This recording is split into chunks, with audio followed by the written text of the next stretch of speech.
Ritual also by Damien Echols and Lorri Davis. Years for Eternity also by Damien Echols. Life After Death. High Magic Angels and Archangels. Ritual and Essential Grimoire. Damien Echols and Lorri Davis. To Tammy Simon, who brought us back to life. Contents. Introduction, Grounded in Ritual. Introduction, Welcome. Part 1, Working with Energy. Nourishing the Aura. The Fourfold Breath. How to Pray. Tree of Life. Energizing Ritual. Directing energy to the hands. Energy circulation with others. Energy circulation with trees. Angelic energy using elemental energies. Drawing on the energy of places. Part 2, Grounding and Purification. Literal grounding. Sink into earth. Grounding with water. Vacuum for anxiety and overwhelm. Wet back room. Clearing your commute. Black stone energy cleanse. Black ball energy cleanse. Fire burning through feet. Cord cutting. Part 3, Centering and Balance. Meditation for deep stillness upon waking. A ritual. Bedtime. Fourfold breath for sleep. Sleeping with the angels of the moon.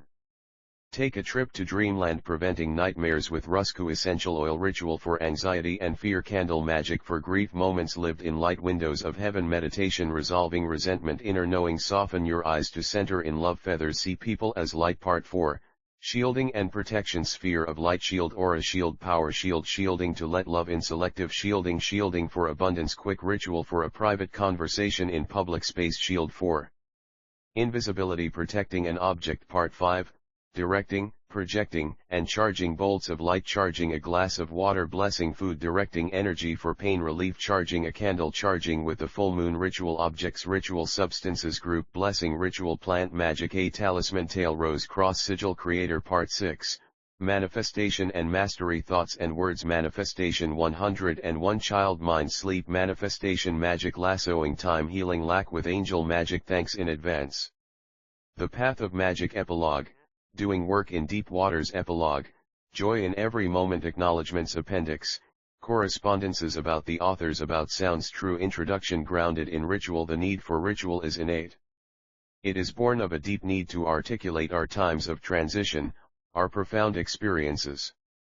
It is an essential part of what makes and keeps us human.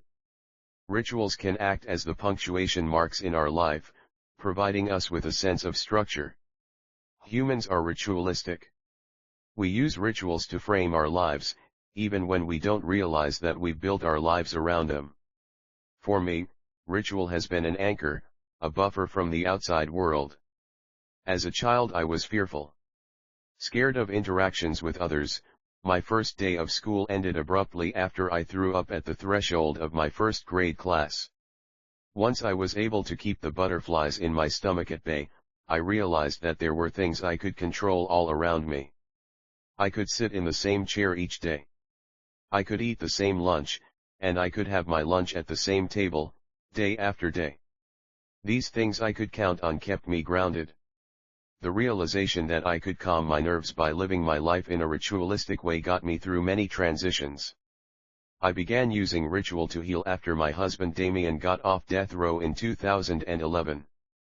I'd worked on his case, managing a huge legal team and partnering with supporters from around the world in the work that would eventually see him freed. What we weren't prepared for was the total destruction of our relationship, our health, and our ability to live productive lives after the locusts of complex PTSD took their toll. 5 years later, we had traveled the world promoting books and films and giving public talks. We'd moved 5 times. Through it all Damien was barely functioning. His traumatic brain injury went unseen by most. He presented as healthy and capable, but inside he was as frightened and savage as a wild animal trapped in a corner. Reeling in fear, I exacerbated his condition by fighting and blaming. Finding ourselves suicidal, we eventually sought therapy, but most importantly, we began to rebuild our lives through ritual.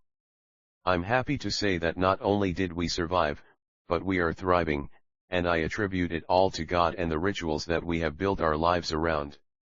Many of the rituals you'll find in this book are the very same we used to come back to life.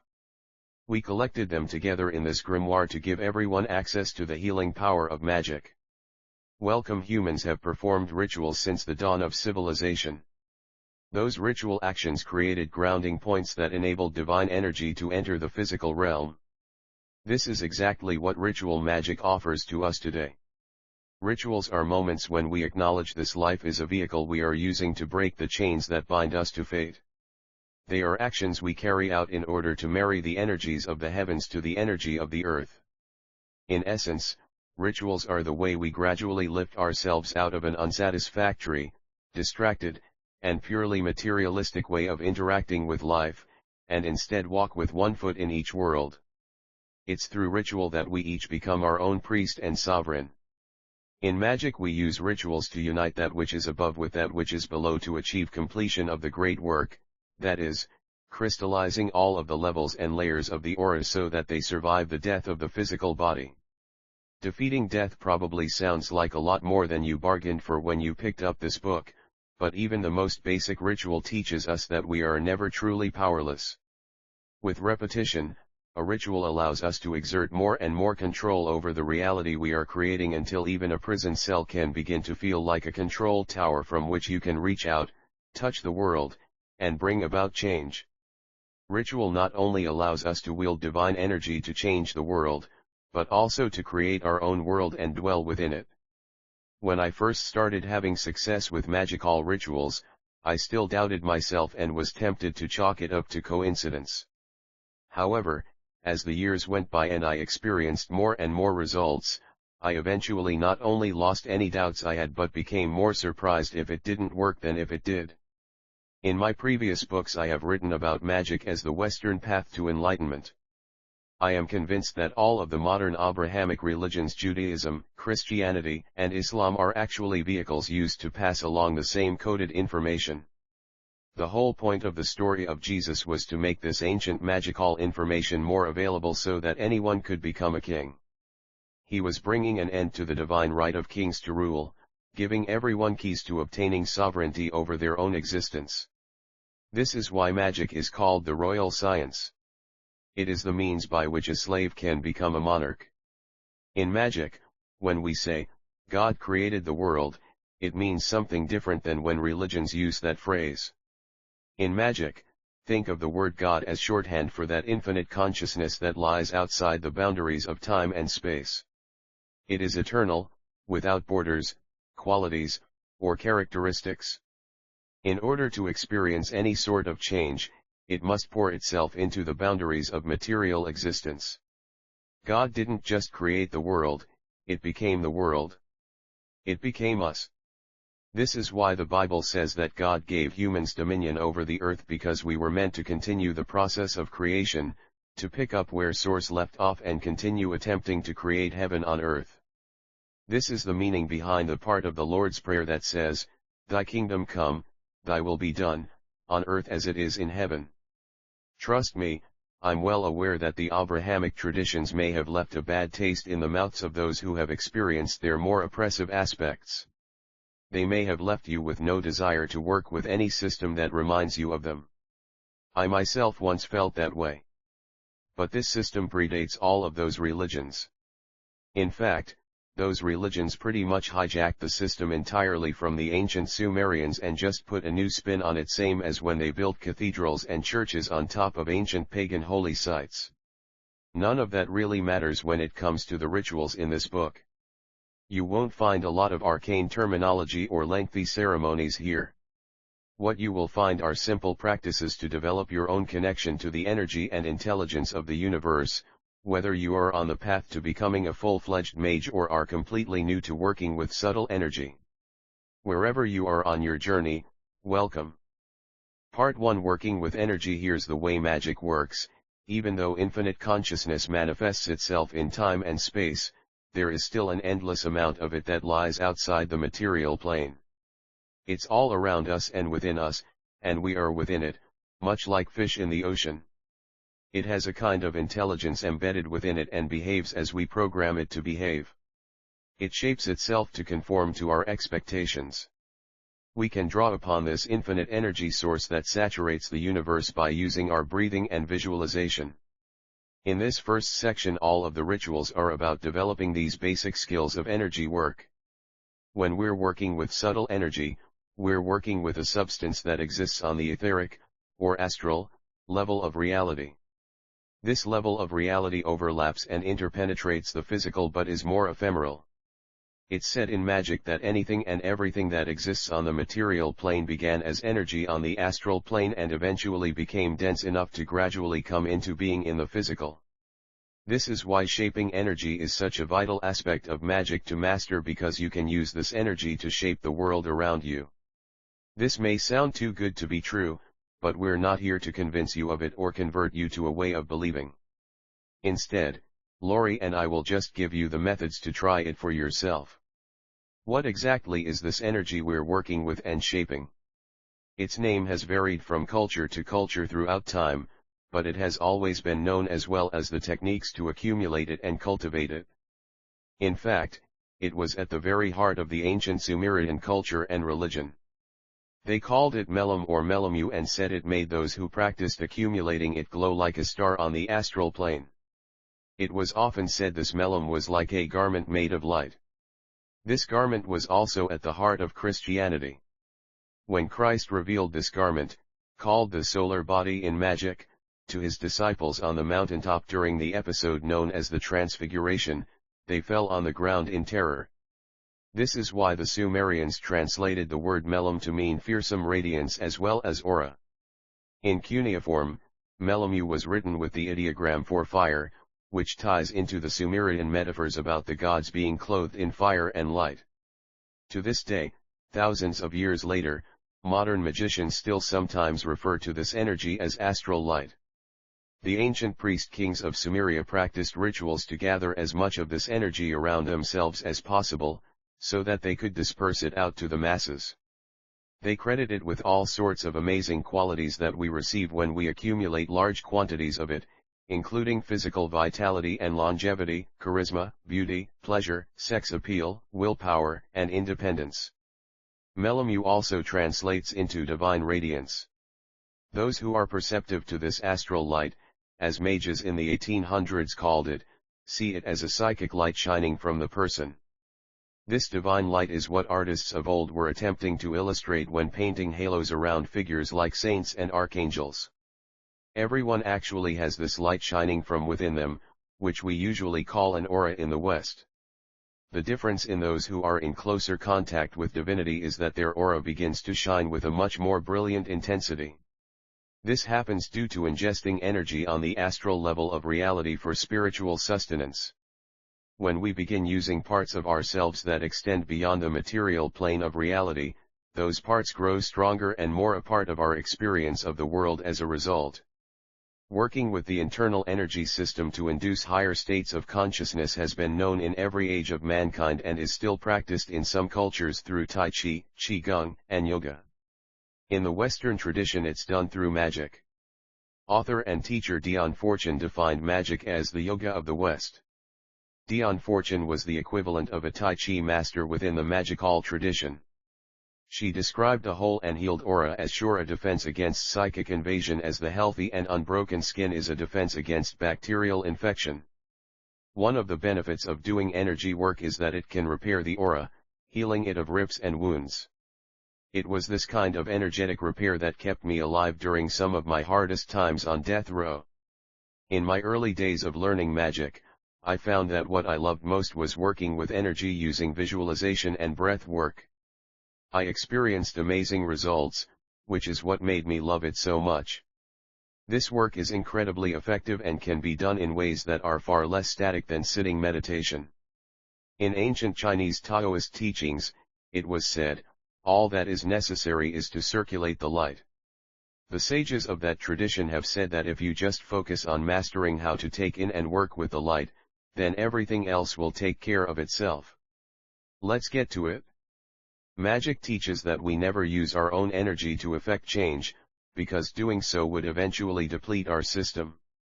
Instead, we use energy taken in from the infinite source by using breath work and visualization. This is a simple exercise for helping to nourish our entire energy system with fresh energy and remove energetic blockages. Take a comfortable position. Close your eyes and focus your attention on the center of your chest right about where your heart is. Envision a 12-inch sphere of gold light glowing brilliantly in the center of your chest. It encompasses both your heart and your solar plexus, a perfect balance of love and power. This is the primary energy center we will be working with throughout this book. Inhale slowly 3 times, each time envisioning the gold sphere in your chest growing brighter and brighter. Each time you exhale, the air goes out, but the chi you have inhaled stays in the golden sphere. After the third inhalation, envision the energy you've been inhaling and holding in the gold sphere radiating out of the sphere and spreading out through your body and aura. Imagine that it feels like very warm, golden lava as it spreads through you. Don't worry if you can't see the sphere. Start out by just imagining it as best as you can. Everyone visualizes in their own way. You may feel the energy more than see it in your mind's eye, for example. This doesn't mean you're doing it wrong. Repeat this process 3 times upon arising from bed each morning for more energy and clarity as you go through your day. Normal breathing consists of 2 parts, the intake of breath, and the exhalation of breath. The body does this unconsciously, just as the heart beats. While the body breathes with no conscious effort, the breath can also be regulated at will to help ease many emotional responses. Such regulation is an essential skill for practicing magic, which is why I'm including this ritual here, even though Damien included several versions of it in High Magic. The 4-fold breath can be useful in avoiding rage. It can also be useful at the onset of panic attacks, or it can help get one to sleep at night. It's an excellent preparation for meditative practices and is my go-to any time I want to calm and change the chemistry of my mind. To do the 4-fold breath, you breathe in for a count of 4 seconds, then hold for a count of 4 seconds, then breathe out slowly for 4 seconds, then hold the breath with no air for a count of 4 seconds. If you're panicky, your breath may be shallow at first. It's fine to adjust the speed of your counting as needed. Do it for a few cycles and you'll begin to relax into slower breathing. Here is a special version of the 4-fold breath to help hone your visualization skills and connect you to the natural cycles of the year. Find a restful position in which you can relax. As you breathe into a count of 4, think of spring flowers, cool showers, the bright green of new leaves, bugs and birds coming alive with noise.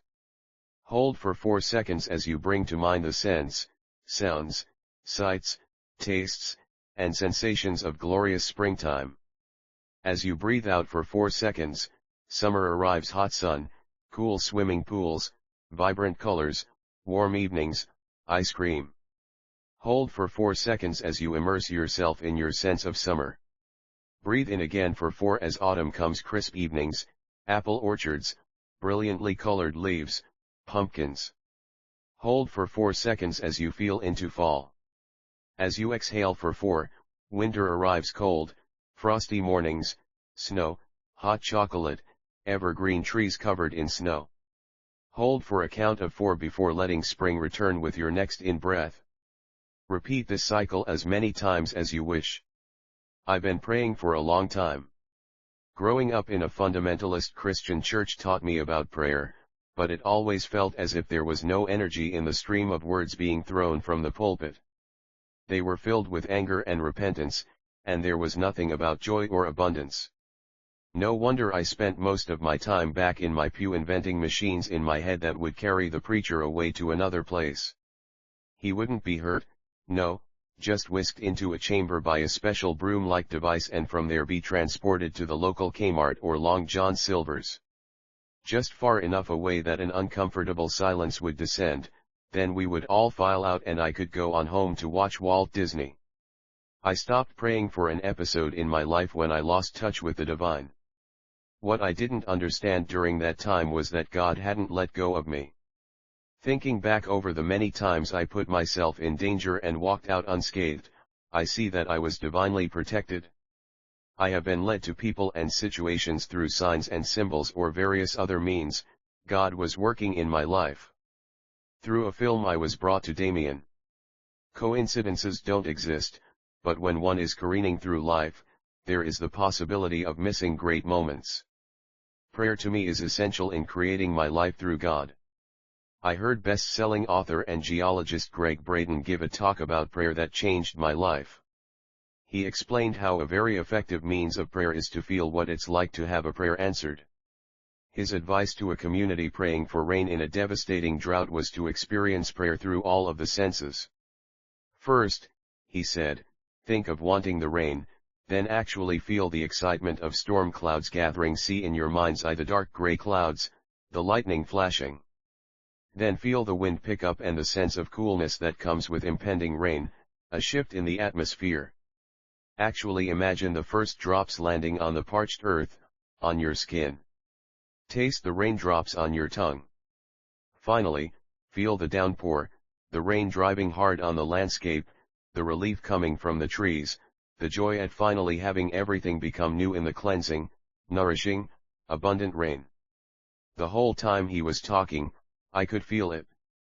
I've done visualizing for a while now. Damien laughed when I told him I had often visualized him sitting beside me on a plane when he was in prison. I did it so many times, which is why he figures we've traveled so often. But to condense a prayer into a feeling, and then to imagine all of the components of what make up the experience of that, through all of our senses, that was new to me, and very exciting. In every moment of our lives we are feeling. Whatever we feel becomes our prayer, and it signals what we want in our lives.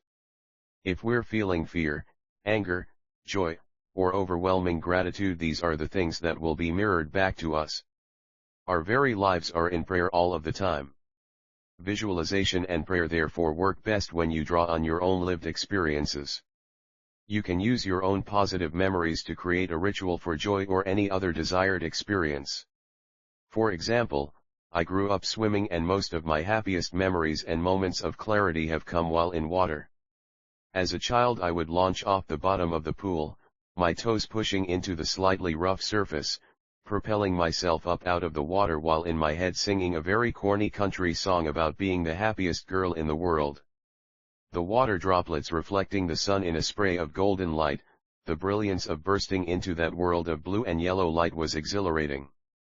Swimming is like seeing a movie to me. There is something about being immersed in light and movement. Afterward I feel something has shifted. The difference is the way I feel: elated, light, and inspired. Give this a try, or make your own ritual based on a memory. Imagine yourself in a pool or a body of water you love to swim in, where you can touch the bottom with your toes. Visualize swimming down to the bottom and launching yourself up, up, up through the water into the sunlight, where your energy bursts forth into joy. Erupt out of the water with a favorite song that brings a feeling of joy or inspiration, or simply let out a yacht to the universe. If you practice this over and over, you will feel a sense of elation and a natural feeling of being energized by the water, movement, and the bright light of the sun. You'll be amazed at and breathing ritual the vitality creates. And clean energy. This simple visualization: sit cross-legged on the ground, or in a chair with your feet on the floor. From the source of divinity at the top of the universe, inhale and draw a white light into your heart center. As you exhale, imagine the light shooting down your body, and through your feet, forming roots that go deep into the earth. Inhale white light from the source above your head into your heart center. On this exhale, shoot that energy up through the top of your head and imagine branches growing and arching down to touch the earth, like a weeping willow. Now imagine the center of the earth as a huge ball of green light. Inhale and bring that green light up through your roots and your body. Let it shoot out the top of your head into your branches, which take the light back down into the earth. Repeat this cycle 10 times and then go about your day. When beginning magical training, the first thing that most people learn to focus on is their hands. Once you are capable of consciously directing energy to the hands, it's only a short step to direct it through the hands and use it for all sorts of other purposes, such as charging items, healing, creating shields to protect and defend your aura, and countless other uses. Begin by rubbing the palms together briskly for 30 seconds, or until you feel them beginning to grow warm. When you do this, you're waking up and stimulating major energy centers in the hands. Next, close your eyes and focus on the golden sphere-shaped energy center in the middle of your chest. Take several deep, even breaths while visualizing that you are pulling chi or energy from the world around you with every inhalation. With every breath, the golden sphere in your chest grows brighter and brighter as it is filled with this life-giving energy. After several breaths, at least 3, but I often do it for as many as 10, you want to begin sending energy down your arms and to your hands with every exhalation. When you inhale, see the sphere in your chest glow brighter. When you exhale, see gold light spill out of the energy center, down your arms, and into your hands. See it begin filling your hands with gold light, saturating them so that it appears in your mind's eye as if your hands are so filled with gold light that they're surrounded by it. Every time you inhale you pull in more light, and every time you exhale it travels down to fill your hands so that they glow even more brightly. You should practice this several times a day, until you can see it clearly in your mind. You should also do it a few times when you're preparing to either send or receive energy with your hands. You can add tactile sensations to help with the visualization. For example, as you see the gold light move down your arms and into your hands, imagine that it feels like warm water or lava as it moves. Adding other senses to the visualization will strengthen its effects. When I was in prison I used to practice energy circulation techniques with those who came to visit me. Sometimes there would be as many as 4 people and myself in the prison visitation room, eyes closed and focused on our breathing and internal visualizations. Other times it would just be Lorri and me doing it to stay calm and give us something to focus on when we were being harassed by guards. There are all sorts of reasons to do energy circulation with others. For one thing, it's a sharing of one another's vital essence. In a situation where I was low and depleted of energy, it gave me a boost and kept me going. Another reason is for practice. The more we work with energy, the more adept we become at generating and directing it, so you want to be doing it constantly, in all different environments, alone and with others. To do it with 2 people, sit facing one another with your feet flat on the floor. Each person holds out their hands, right palm facing down toward the earth and left palm facing up. The other person's downward facing right palm rests on your upward facing left palm, and your downward facing right palm rests upon their upward facing left palm. You're now face to face with one another, touching palms to complete a circuit. You each close your eyes and let your attention rest in the center of your chest, where you visualize a glowing golden orb that looks like the sun at noon, encompassing both your heart and solar plexus. Every time you inhale, visualize yourself pulling in chi or energy from the universe around you and into the golden sphere in your chest. With each inhalation it grows brighter and brighter gold, packed with more and more energy. Do this about 6 to 10 times, just to get the energy center flushed with chi. Once you feel ready, you inhale and see the golden orb in your chest glow as bright as you can make it. Hold the breath for a couple of seconds. Then, as you exhale, see the golden light you have been inhaling into your chest spill from your golden orb, down your left arm, out your left hand, and up your partner's right arm. It comes to a stop inside the golden sphere in their chest. Hold your breath on the exhale for a couple of seconds. As you begin inhaling again, see the flow of light continue from the sphere in their chest, down their left arm, out of their palm, and into yours. It continues up your right arm and back into the gold sphere in the center of your chest. Continue this process through several rounds. Aim to do it for 5 to 10 minutes and build up to longer sessions from there. As you exhale, the light exits your chest, goes down your arm, up your partner's arm, and into their chest. As you inhale, the light leaves the energy center in their chest, goes down their arm, up your arm, and back into the golden energy center in your chest. Once you get the hang of it, it's easy to keep up. You're just inhaling and exhaling, sending energy back and forth from yourself to your partner. After you master doing it with one other person, you can add as many more as you'd like. You just have everyone sit in a circle touching palms. As you exhale you send energy to the person on your left. As you inhale you receive it from the person on your right. This weaves the energy of the group together and can be powerful to do before having several people put energy into manifesting something together. There are all sorts of variations that can be done with both energy circulation rituals with others as well as group manifestation projects. In magic we say that everything in the physical world mirrors everything in the energetic plane. This is the meaning behind as above, so below, as within, so without. This means that just as our hands are joined to our chests via our arms, so too are our hand chakras connected to our hearts via meridians. This is why it feels so good to hold hands with someone you love, because you have formed a connection that allows energy to flow back and forth between your heart center and theirs.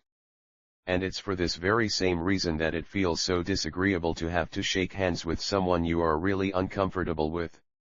When I talk about how useful it is to master this one single technique, it's because there are so many different rituals that can be done with it that it's inexhaustible. In ancient cultures, trees were synonymous with longevity since they regularly live for hundreds of years. Considered especially potent were evergreen trees because they never lose their leaves. This made them symbolic of immortality, since they don't appear to die in winter months the way other trees seem to do. By repetitively sharing energy with them, ancient Taoist energy workers attempted to share in the longevity the trees experience.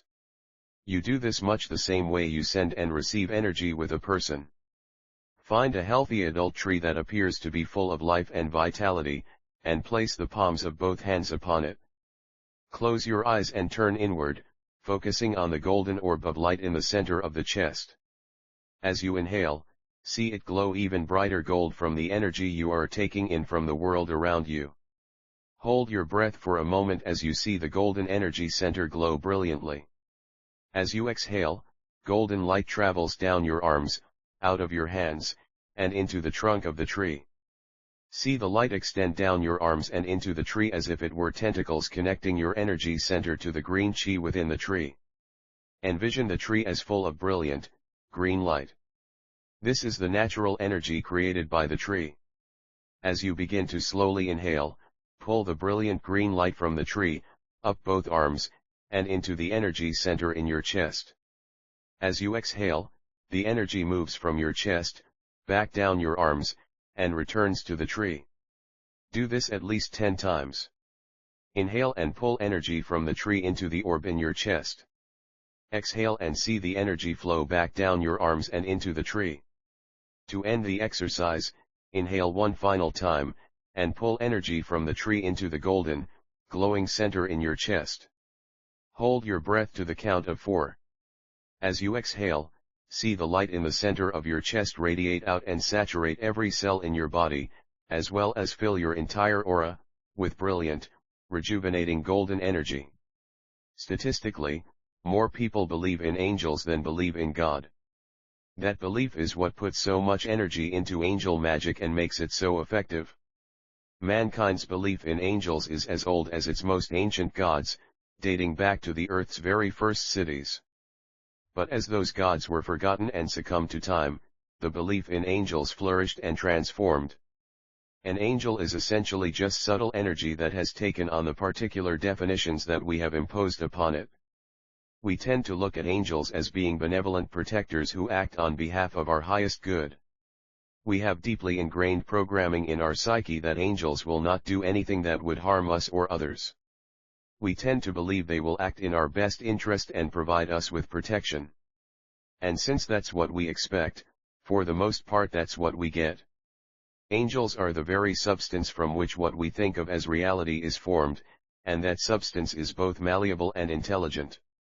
Those who have come to my classes, talks, and retreats in the past have heard me speak about the very first time I ever perceived an angel, and how unsettling it was. I was still on death row and had decided that I was going to do the lesser banishing ritual of the pentagram 3 times a day for 30 days. This is a detailed ritual that calls upon the 4 major archangels. You're essentially in the center of 4 giant archangels that protect you from all sides. It was after doing this for several days when I suddenly began to perceive something I could not quite articulate. When I say that I saw something, I don't mean with my physical eyes.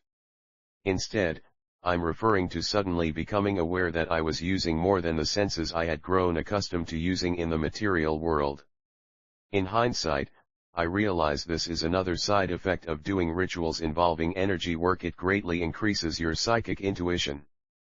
By psychic, I don't mean the sort of thing you see on a bad TV show.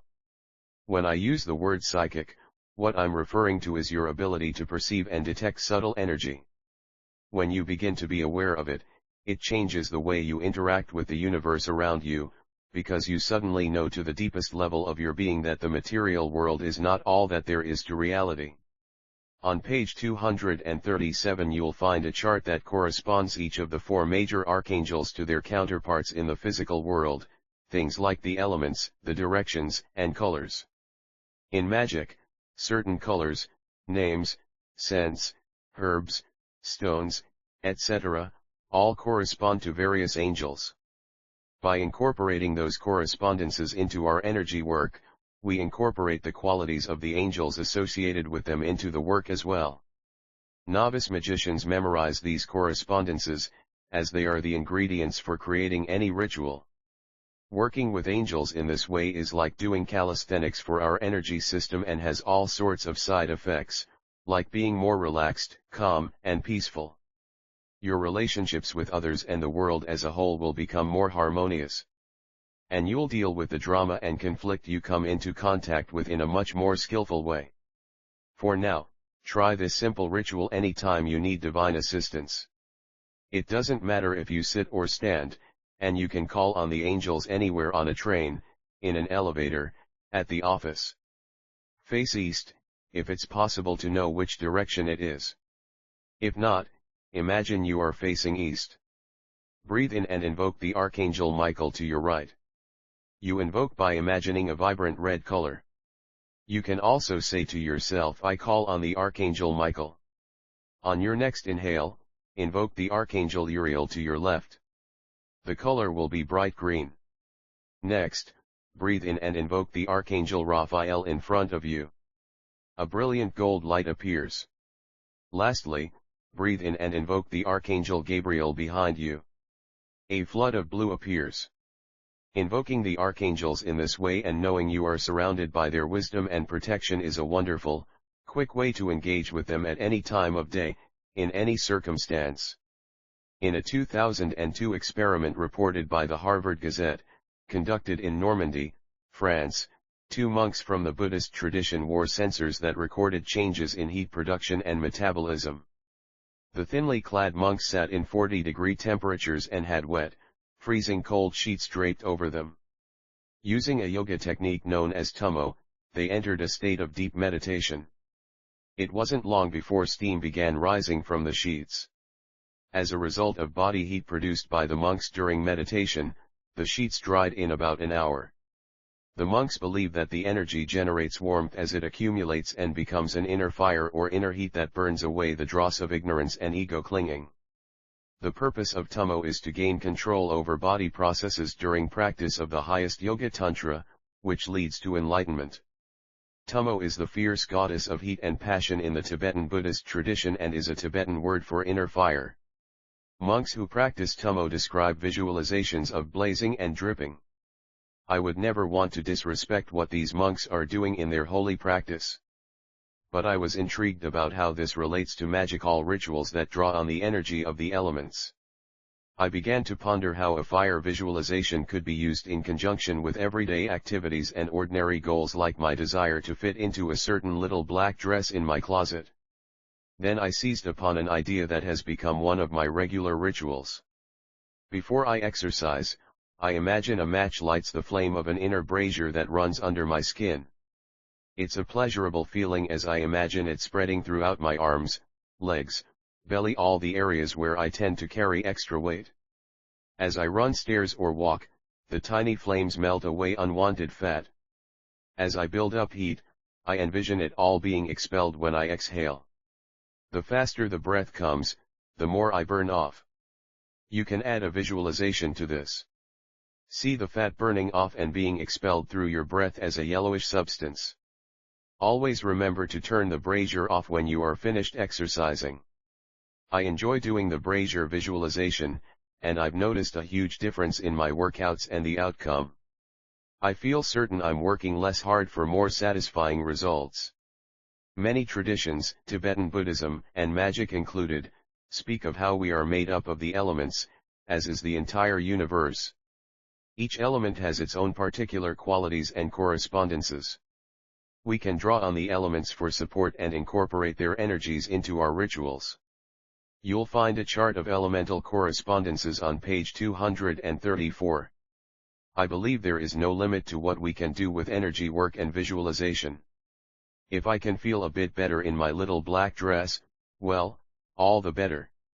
There are locations where you can find condensed pockets of energy that can be absorbed, used, or just appreciated. One of those places in NYC is known as the Cloisters. It's a series of medieval monasteries that were brought over from Europe by John D. Rockefeller Jr. and reassembled near the northern end of Manhattan into one large sacred artifact. Housed within it you can find reliquary busts that house the skulls of female saints, the stone sarcophagus of a knight from the Crusades, and a courtyard that was designed to be so beautiful that it reminds pilgrims of the Garden of Eden. Visitors' thoughts are turned to angels from the moment they enter, and their eyes meet the painting of an androgynous Archangel Michael driving a spear through the face of a demon. People have looked upon this piece for over 500 years and mulled over the existence of these celestial intelligences. That kind of faith carries an incredibly strong energetic charge. Millions of eyes, minds, and hearts have put so much energy into this piece that it has become one of the most powerful archangel talismans on earth. Being in proximity to artifacts like that can have incredibly beneficial results to our consciousness. I began regularly visiting the cloisters after someone once said to me, if you want to have fine, beautiful, meaningful things in your life, then you have to surround yourself with things and places that have that energy. So I'd go there regularly to just linger and allow myself to be bathed and saturated by the energy of the place. The centuries of energy that build up there can be absorbed to strengthen the aura. You can do it actively, by using breath work and visualization, or you can do it passively just by spending time there, because we are constantly, automatically absorbing the energy of the places and people we are near. I think places or things that have accumulated a lot of energy around them, of either the good or bad sort, tend to psychically draw people to them. This is why over 7 million people a year are drawn to visit the Met. It's basically a storage facility for a big chunk of the world's most powerfully charged talismans and magical artifacts. When you walk those halls, you are literally walking among gods. Deities of every nation, people, and period of time are now all coexisting under one roof. Here is a simple practice for drawing in the energy of a room or a place. Get still and concentrate on your breathing. As you take in breath, see it form a sphere of white light in the center of your chest, or your heart center. Now, take in another deep breath and take the energy of the room into your heart center. Let it take on the color you imagine the place feels like. For example, a church may feel purple, and a classroom may feel yellow. As with other rituals, imagine that this energy flows through you and into the center of the earth, where it will remain for you to draw on as needed. Part 2: Grounding and Purification. Often when people are new to energy work they forget or neglect to do regular grounding techniques. I've even heard people say they deliberately don't practice any grounding technique because they don't want to be tied to this world. That's not what grounding actually does, although I can see why the name would perhaps make one think of it that way. When we practice regular grounding, we actually increase the health and vibrancy of the aura by eliminating harmful or lower vibrational energy. We allow those energies to be consumed by the earth and transmuted into something else. The earth is a natural recycler of energy, constantly turning the old and dead growth into nutrients to feed new cycles. She'll happily take in whatever energy we wish to discard and will change it into something that will nourish and heal. Grounding is therefore closely related to and essential for the purification of the body, mind, and spirit. Everything on the energy level mirrors everything on the physical level. For example, every time you inhale, you then exhale. If you drink water, you then must urinate. If you only take in, the consequences will be dire. The same can be true of holding in harmful energy. We take in energy from many sources, from people, from places, and that energy isn't always beneficial. It may leave a residue that will build up over time, causing illness, physical pain, or disconnection from joy and love. It's this build-up of negative energetic residue that needs to be released into the earth to be recycled. Grounding rituals are crucial to keeping our energy bodies clean and healthy, which is in turn essential for effectively practicing magic. These practices work best in the moment. Right when you feel angry or stressed, ground it out. This takes practice and discipline, because once anger takes over, it short-circuits logic and reason. Through repetition, we can learn to ground out these harmful energies when they arise, thus eliminating the more unsavory outcome of marinating in them. Lingering or obsessing on emotions such as anger or shame creates even more harm. Learning to ground in the moment leads to living in the moment, thereby mastering your emotions. Another reason to ground is to thwart the ego, which loves stress because it strengthens the illusion of duality. There's you and the person with whom you're angry, there's you and the thing you fear. Duality strengthens the ego's boundaries. Ultimately, there's only a singularity, one consciousness manifesting in trillions of different points, but we don't experience reality in that way most of the time because the boundaries created by the ego are so dense.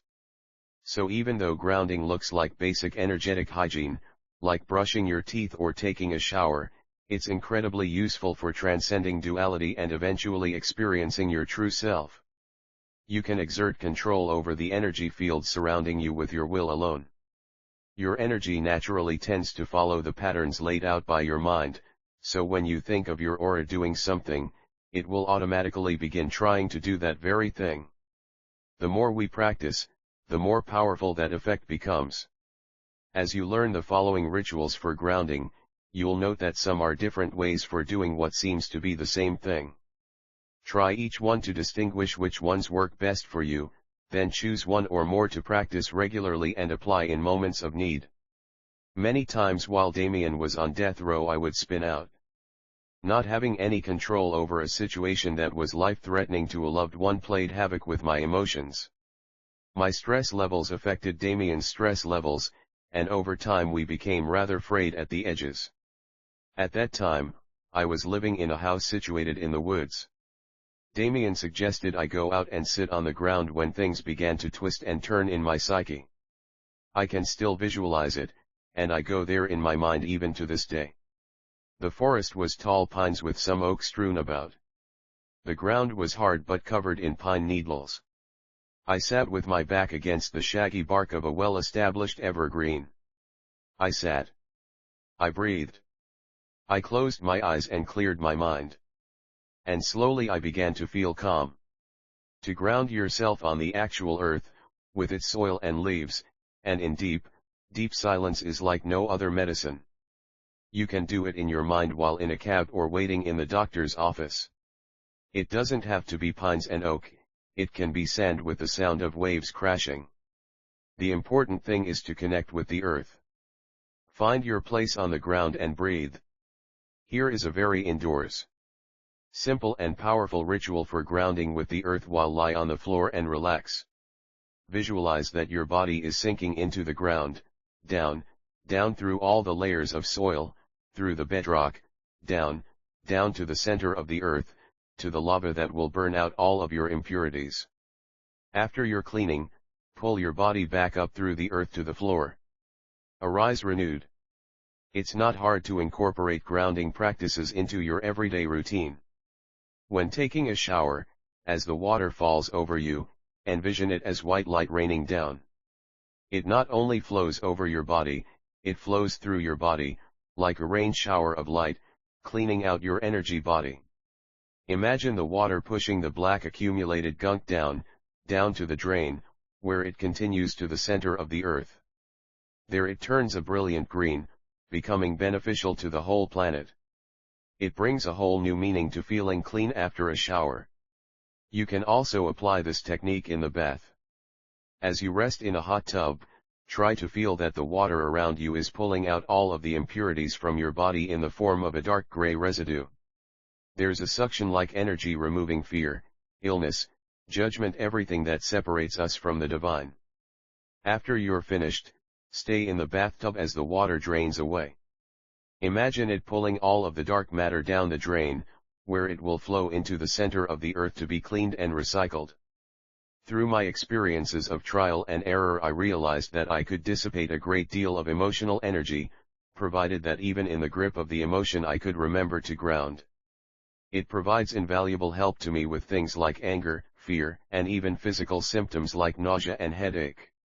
I simply do the grounding technique while envisioning that particular sensation being vacuumed from my body and transformed by the earth. If I am angry because someone is being rude, I let the anger be my signal to do the vacuum.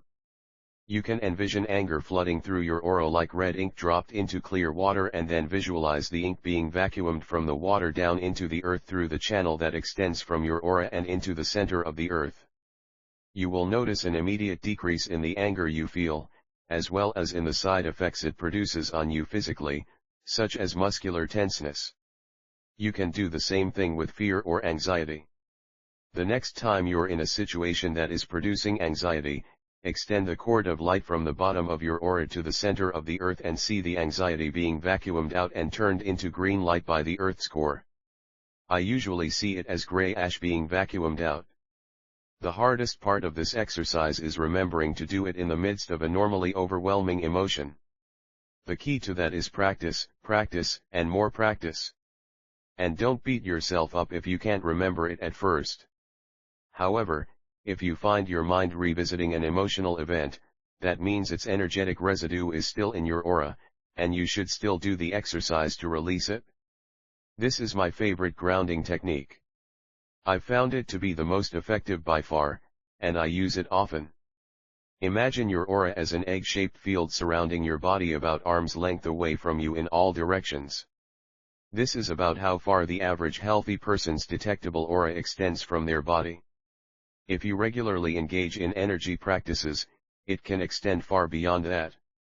And if you are ill, it can be much smaller than that. Imagine the bottom of your aura opening and beginning to extend like a tube down into the very center of the earth. At the center of the earth it connects to a giant, vibrant, emerald green sphere of energy. This represents the chi of the earth itself. The moment the tube extending from your aura attaches to the green sphere in the earth, you feel a vacuum being exerted that pulls all unwanted energy from your entire auric field. It sucks the energy down into the green sphere, which just grows brighter and brighter as it absorbs the unwanted chi. You can see the unwanted energy as gray smoke and soot being sucked out of your aura. Be sure to keep going until all the gray smoke has been vacuumed from the aura and into the earth. Don't leave any behind. Envision and try to feel your aura close back around you on an inhale.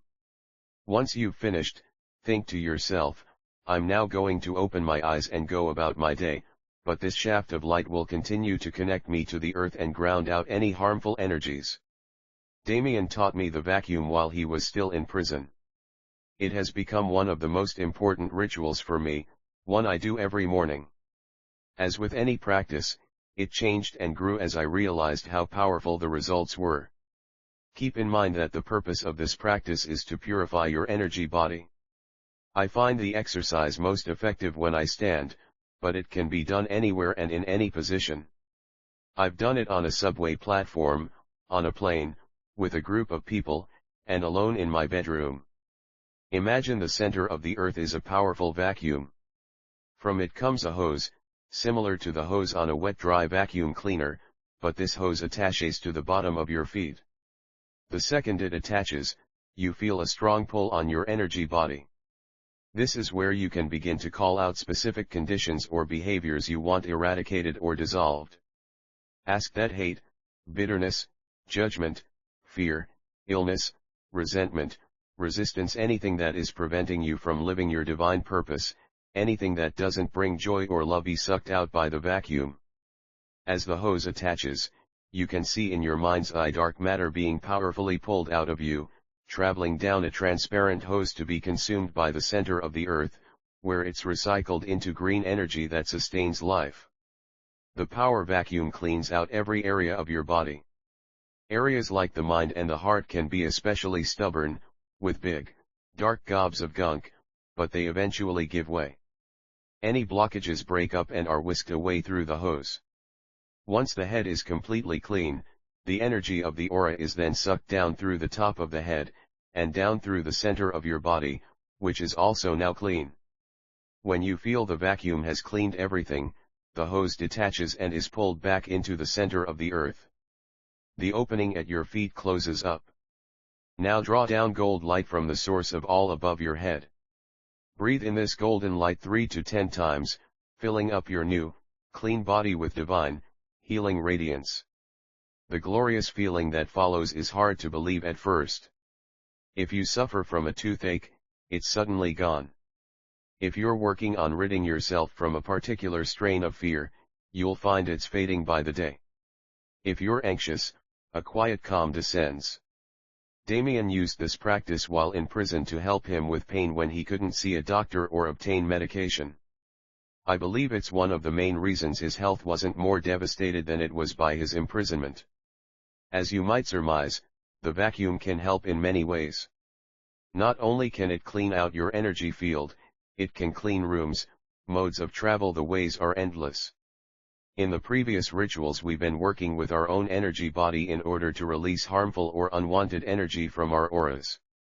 In this exercise, we're going to press on to the next level, changing external energy, such as the energy in a room or an item. We leave small, and sometimes not so small, traces of our energy everywhere we go. Since that energy has been cycled through our system, it contains traces of our thoughts and emotions. This energy drifts off of us much like dead skin cells do as we move from room to room through a house, and the same is true of everyone else's energy.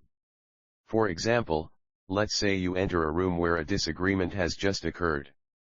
The unmistakable energy of anger lingers. You can very quickly envision a tube connecting the room to the center of the earth, pulling all of the bad energy out of the room and releasing it into the earth where it is recycled into pure, green, beneficial energy. As you withdraw the tube, close up the place where it was connected, and visualize a huge gold light high above. From that source, gold light is brought into the room. Now it's safe to enter.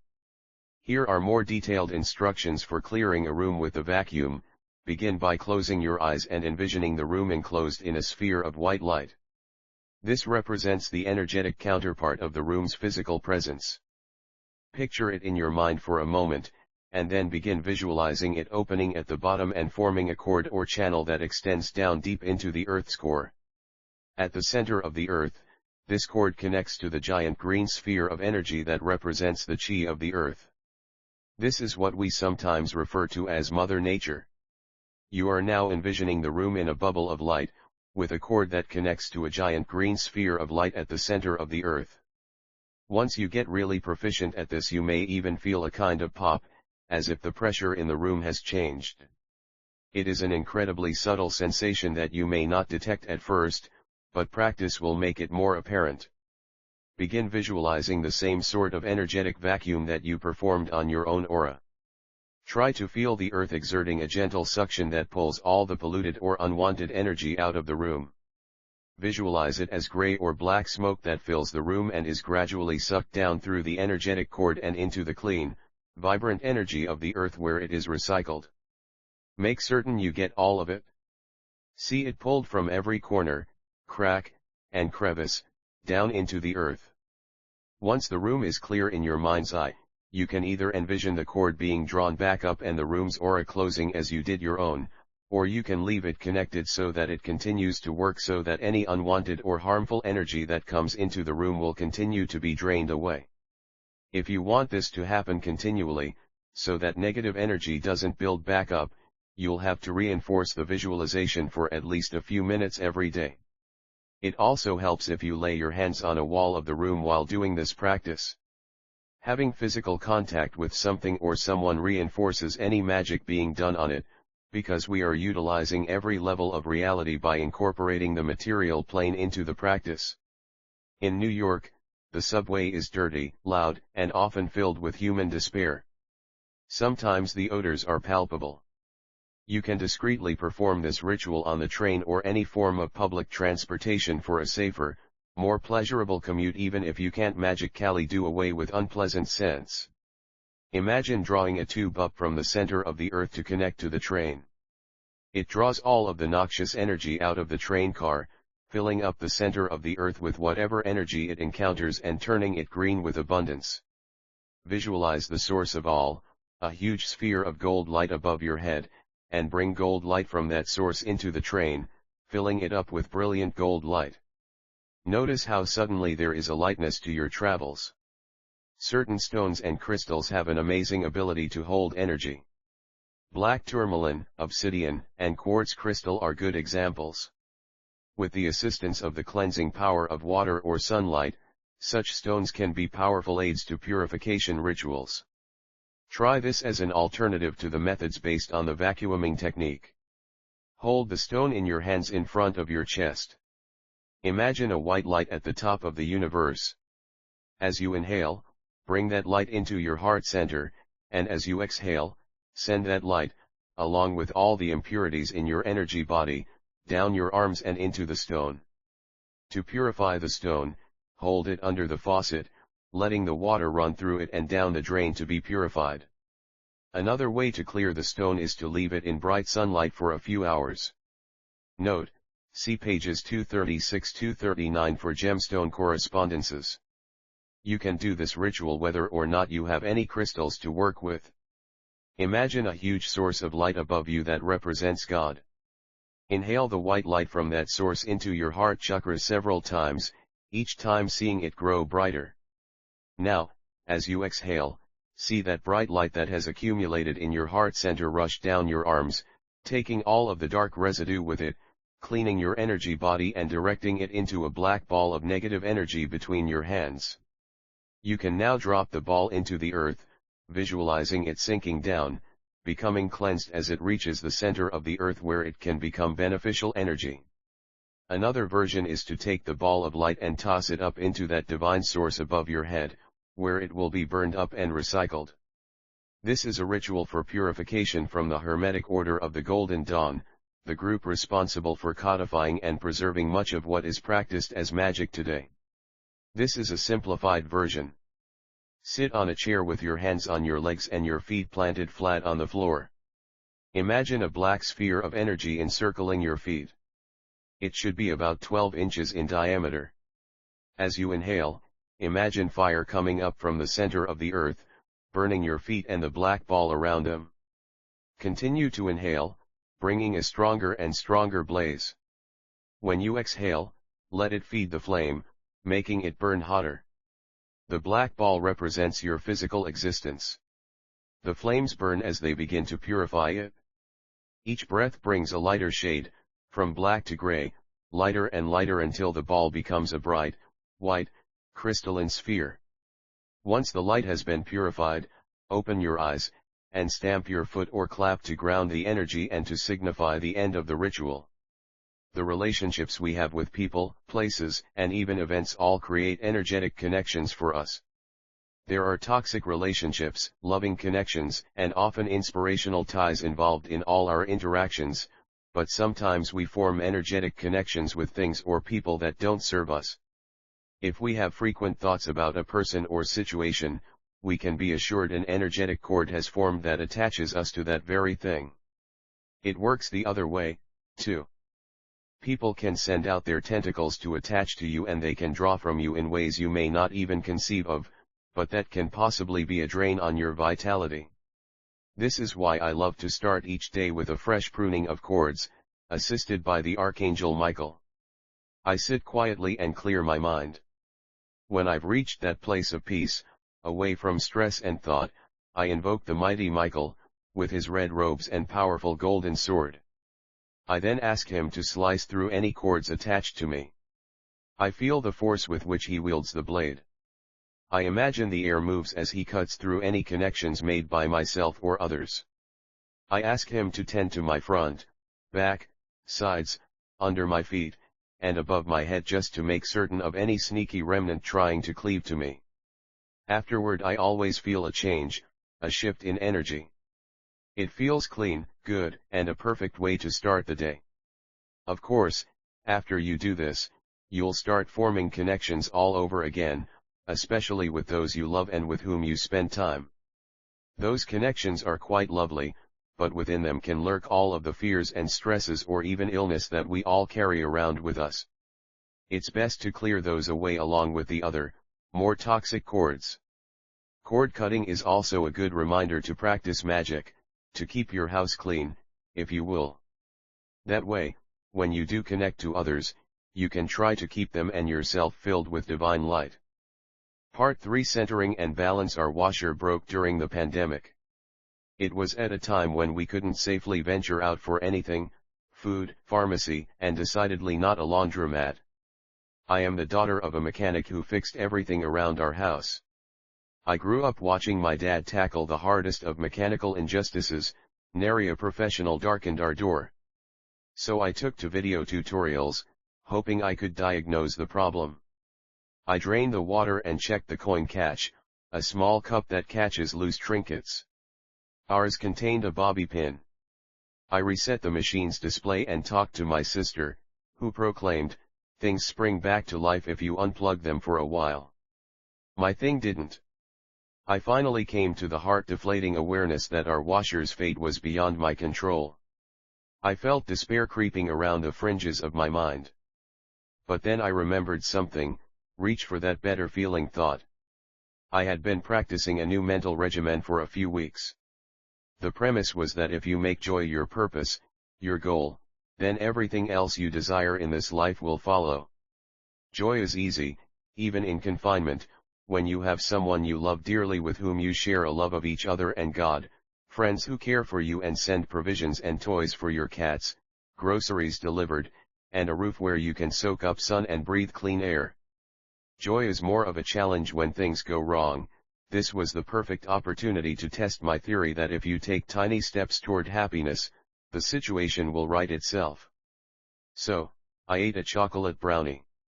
It was delicious, and while I don't condone eating your feelings, it did give me a tiny lift. I then burrowed into bed with D and took a dreamy nap. Later, Damien called me up to the roof, where the twilight had just begun, and we watched the stars slowly take shape in a dark blue sky, like a celestial Polaroid. After we came back inside, I texted our neighbor to ask if we could do laundry at her place, and she said yes. We find our way back to joy, every time. Our minds want to be somewhere else most of the time.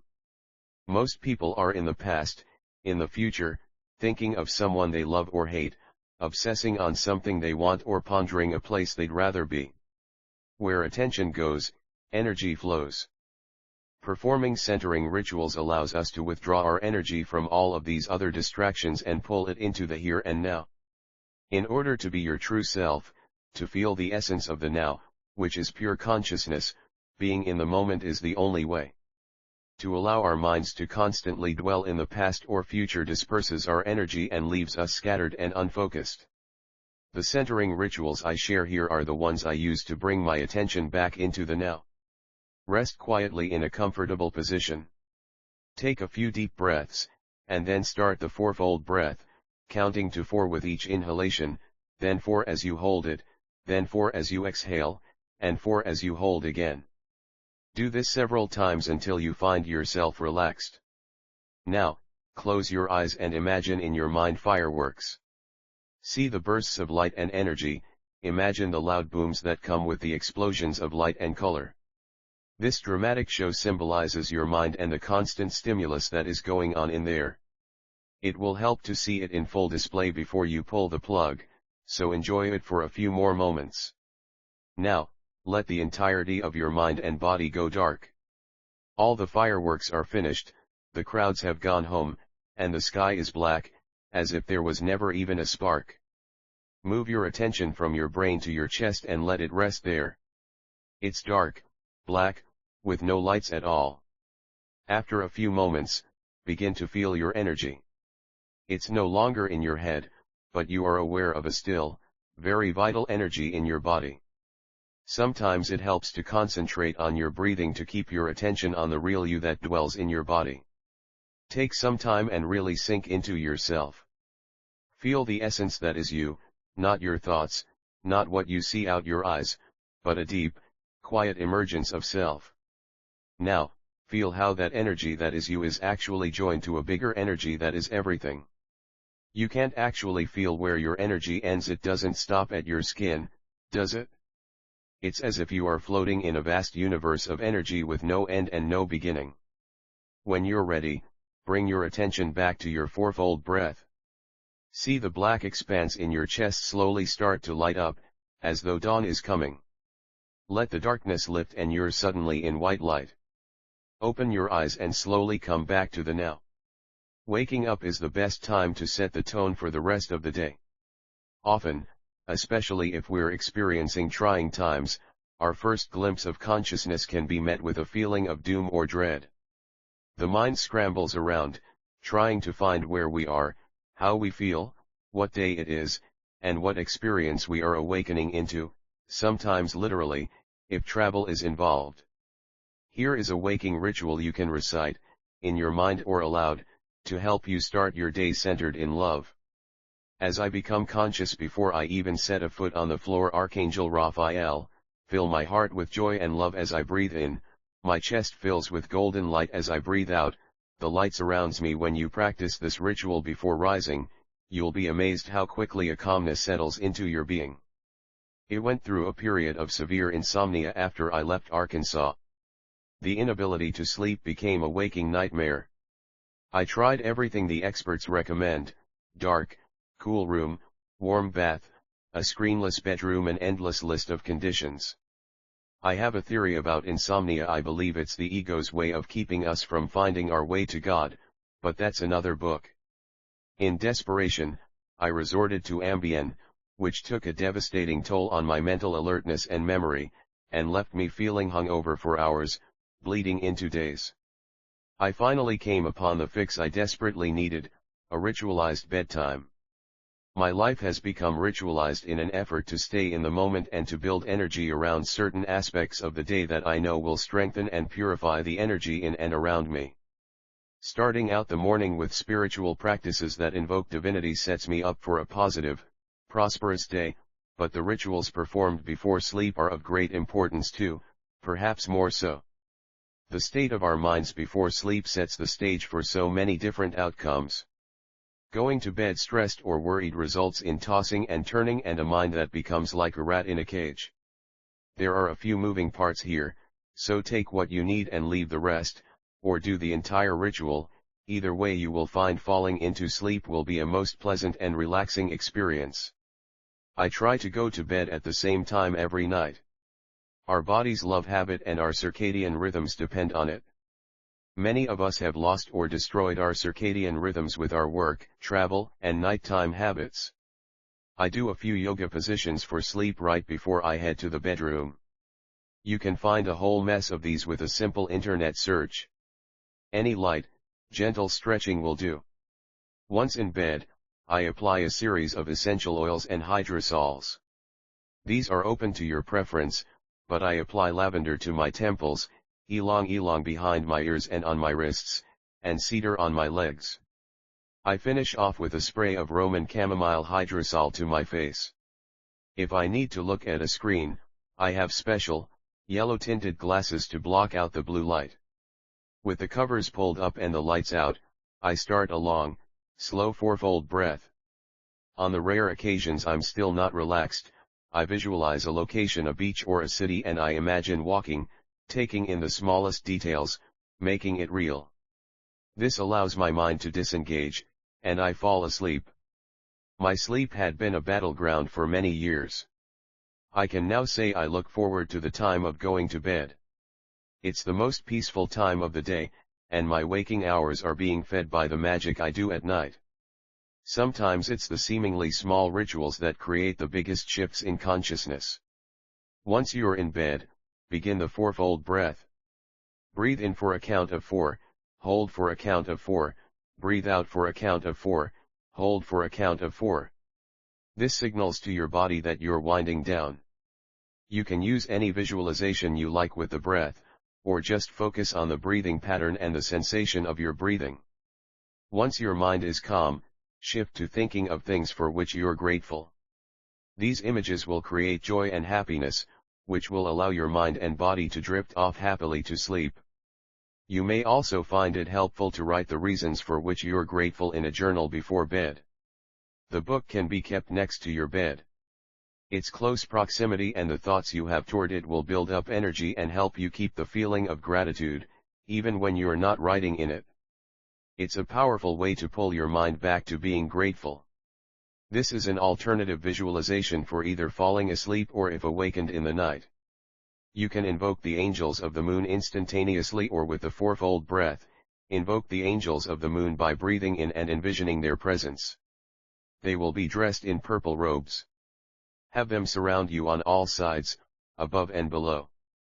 Breathe in for 4 counts as you invoke a beautiful angel arrayed in a deep purple robe on your right.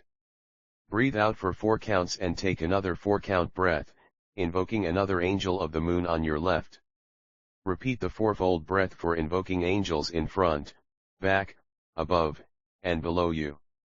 Shortly after visualizing these magnificent entities around you, the velvety darkness of sleep will overtake you like a slow-moving wave. If the fourfold technique breath does not lull you to sleep, you can try the self-hypnosis after you're in a comfortable place, beginning to relax. Close your eyes and imagine yourself in an agreeable setting. Now, start to talk to yourself internally, sort of like a voiceover for a film you're creating in your mind. The key is to use the phrase, "and now." Speak just as a hypnotist might speak. And now I'm on a beach, and now I'm wading in the surf, and now I hear a seagull overhead. Your voiceover should be very slow, monotone, the way you would sound if you were drifting off to sleep. I still use this technique now, even as my sleep has gotten better.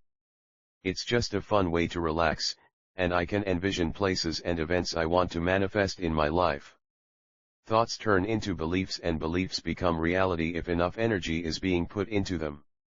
Coming to bed one night, I didn't realize Damien was half asleep, and I thought I woke him up. I apologized, but he just smiled and said, "That's okay, I wasn't asleep, I was walking through Soho, looking at all the places I love and miss." I laughed, not knowing that as we lay in bed at night, we were having our own private journeys, traipsing about in our minds. It turns out to be a wonderful way to fall asleep, but it also enhances your ability to visualize. The more detail you put into your imagined environment, the better. For example, notice the cobblestones you're walking on, the color of a door, or what's in a shop window. As you walk, feel the coolness of a breeze, or the warmth of the sun. Notice the smell of fresh bread as you walk past a bakery. The more you involve your senses, the better. Feel every sensation as if you are actually there, in this place, whether it be the beach, a mountain, or your grandmother's garden. In one of my favorite books, Hopscotch by Julio Cortázar, 2 characters are trying to navigate a meeting in their dreams to actually dream the same dream together. Damien doesn't know it, but I plan on surprising him on one of his etheric explorations of Prague. Damien suffered from nightmares for years. Many a night I would be awakened by his cries as he was being chased in his sleep by unimaginable monsters. Considering his past, it's no wonder these horrors would lurk in his subconscious.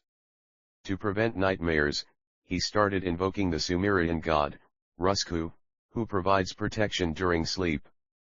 He is symbolized by a glowing lamp, similar to the lamp from which a genie appears. Since Rusku has come, the nightmares have gone. To invoke Rusku, get comfortable and still in bed. Breathe in and envision a glowing lamp sitting beside you. Imagine it as a beautiful, intricately designed Aladdin's lamp. The more detailed you make the image, the better. Know that the lamp, Rusku, will be sitting beside you all night, protecting you from nightmares or any other nocturnal disturbance. Spiritual alchemy is concerned with freeing the spiritual self that is trapped within you by the unrefined parts of yourself, your fears, personal beliefs, self-loathing, etc. I've had the most amazing breakthroughs in spiritual development by using my emotions to induce a change in my circumstances. I first learned about one system for this process from a Reiki master in Little Rock, Arkansas. I was suffering from debilitating fear at the time, mostly linked to Damien's safety, raising money to pay lawyers, and even losing my job. It seemed my every waking moment was overtaken by anxiety, and my emotional distress had become too severe to endure. The Reiki master taught me how to use essential oils to trigger an alchemical process that, after a few weeks of intense work, brought about enormous relief. You can use any essential oil you wish for this ritual. Apply a few drops of essential oil to your temples as you think about being anxious or fearful. Really experience these feelings fully while breathing in the scent of the oil. After a few moments, apply the same oil to your temples again, and summon the feelings of extreme happiness. That's it.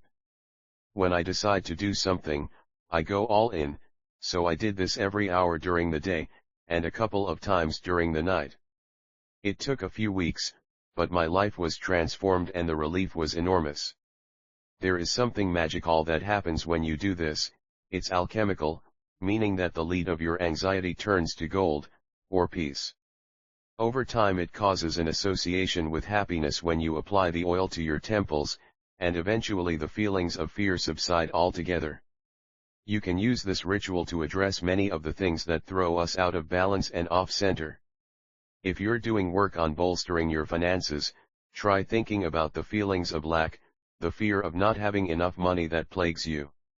When you apply the oil a second time, imagine just how exuberant you'll feel when you have more than enough.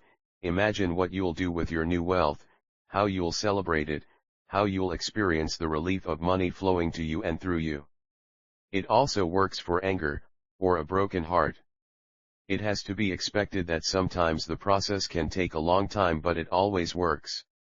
It's all about reaching for a better frame of mind over and over. A friend of mine lost her beloved dog. Anyone who has had the privilege of falling in love with an animal will understand the overwhelming sadness that can come with the loss of their friend. My friend's dog, Pete, was a scruffy, dark grey curmudgeon who caused her all kinds of grief from his mischief, but he was one of the loves of her life. I knew when the time came for him to pass it was going to be hard. This friend works with a company that makes hand-blown glass votive candle holders. Each of these pieces of art comes with a message, and the colors are heavenly. After Pete died, she placed one of her beautiful votive candles on her windowsill each evening and lit a candle to remember him. She told me it helped her deal with her grief. It enabled her to feel connected to him, even if his physical body was no longer with her. You can do this for any situation, for grief, for missing a loved one who's far away, for belief in a dream. Simply choose a candle that feels right, find a quiet place where you can contemplate and make a ritual out of the moments you sit with the candle, meditating on whomever or whatever you're focused on. How did something consciousness for so obvious, so long? That change rational, takes time. Manage to elude my changing the way you think takes time. Believe me, I've been working on it for years, and while I see results, it really did astonish me to realize that my thinking had come from years and years of hardwired, unrestrained resentment, anger, jealousy, rage, and that it takes time to transform. If you were to go back to your childhood home and see the way the people lived, look at what was around you then, what you did, with whom you surrounded yourself, and then think of where you are now, what would you observe? Life is in continuous movement. Where you are today is so far from where you were as a child, and if you continue to be mindful of reaching your destiny, which in itself is in constant change, your experiences will continue to unfold into an endless stream of new manifestation. The tricky part about looking back is to stay conscious of the now, to stay in the present as you look back. But Lot's wife looked back, and she became a pillar of salt. Genesis 19:26. The Bible is full of directives for thinking. She looked back, and her life came to a standstill. No one can live in the past with its disappointments, heartbreak, pain, or even the miraculous moments, for it does not exist. The future doesn't exist, either. All we have is the moment, but moment by moment can be filled with excitement, filled with the light of peace and joy, and that kind of thinking will bring peace and joy into the future. We don't know it yet, just as the child in your old hometown didn't know all of the experiences that were to come. It sounds complicated, but it's really the simplest idea: find things that make you happy in every moment. Train your mind to stay in the present, and when you do use your mind, use it for telling the story of the life you want. Write it down as a new story, the story you want to experience. Fill your life with moments of light, and find things to feel good about, no matter your current circumstances. Moment by moment lived in light. What else could possibly be more important? Sit quietly, clearing your mind. Ask God to take you to a place of peace and love and to dissolve any thoughts of fear or anxiety. Envision a huge window above you, the type that opens outward with two panes. Ask God to open these windows to let love pour down upon you. Suddenly the windows open and a deluge of gold light pours down upon you. Sit and let it flow over you. Imagine the golden light to be like sparkling champagne, light and effervescent. Take it in and fill up your entire body. As it fills up the world around you, you can rise up and move through it joyously.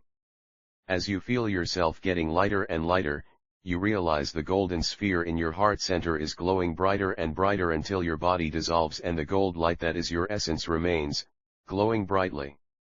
You know this light is connected to every soul that ever was or ever will be.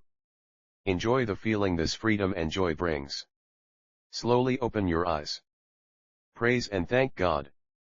As humans, I believe we can learn to navigate the experience only two difficulties of emotions, love split mind, and fear. They may come clothed in a myriad of different ways, but it all comes down to love and fear, and if you pay attention to your body, you'll know the difference. Fear makes you tense, your pulse quickens, a tightening in the chest may occur, and there's often a feeling of shutting down or darkness. Love opens. There's a lightness, a feeling of joy, of hope. Love makes us feel whole, healed. Fear is of the ego. Love is of God, or our true selves, and therein lies the split and where the healing work is to be done.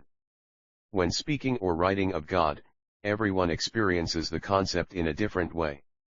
Since my experience will be perhaps vastly different from yours, please bear with me in the language I use for my experience. God is love, and the more God you can bring into your life, the less fear there will be. Eventually you will wake up to the knowledge that truly through God, or love, you can do all things. It's easy to write that. The reality is much, much harder, but will be the most important work you will ever do. In the past I've written about resentment in a few forms.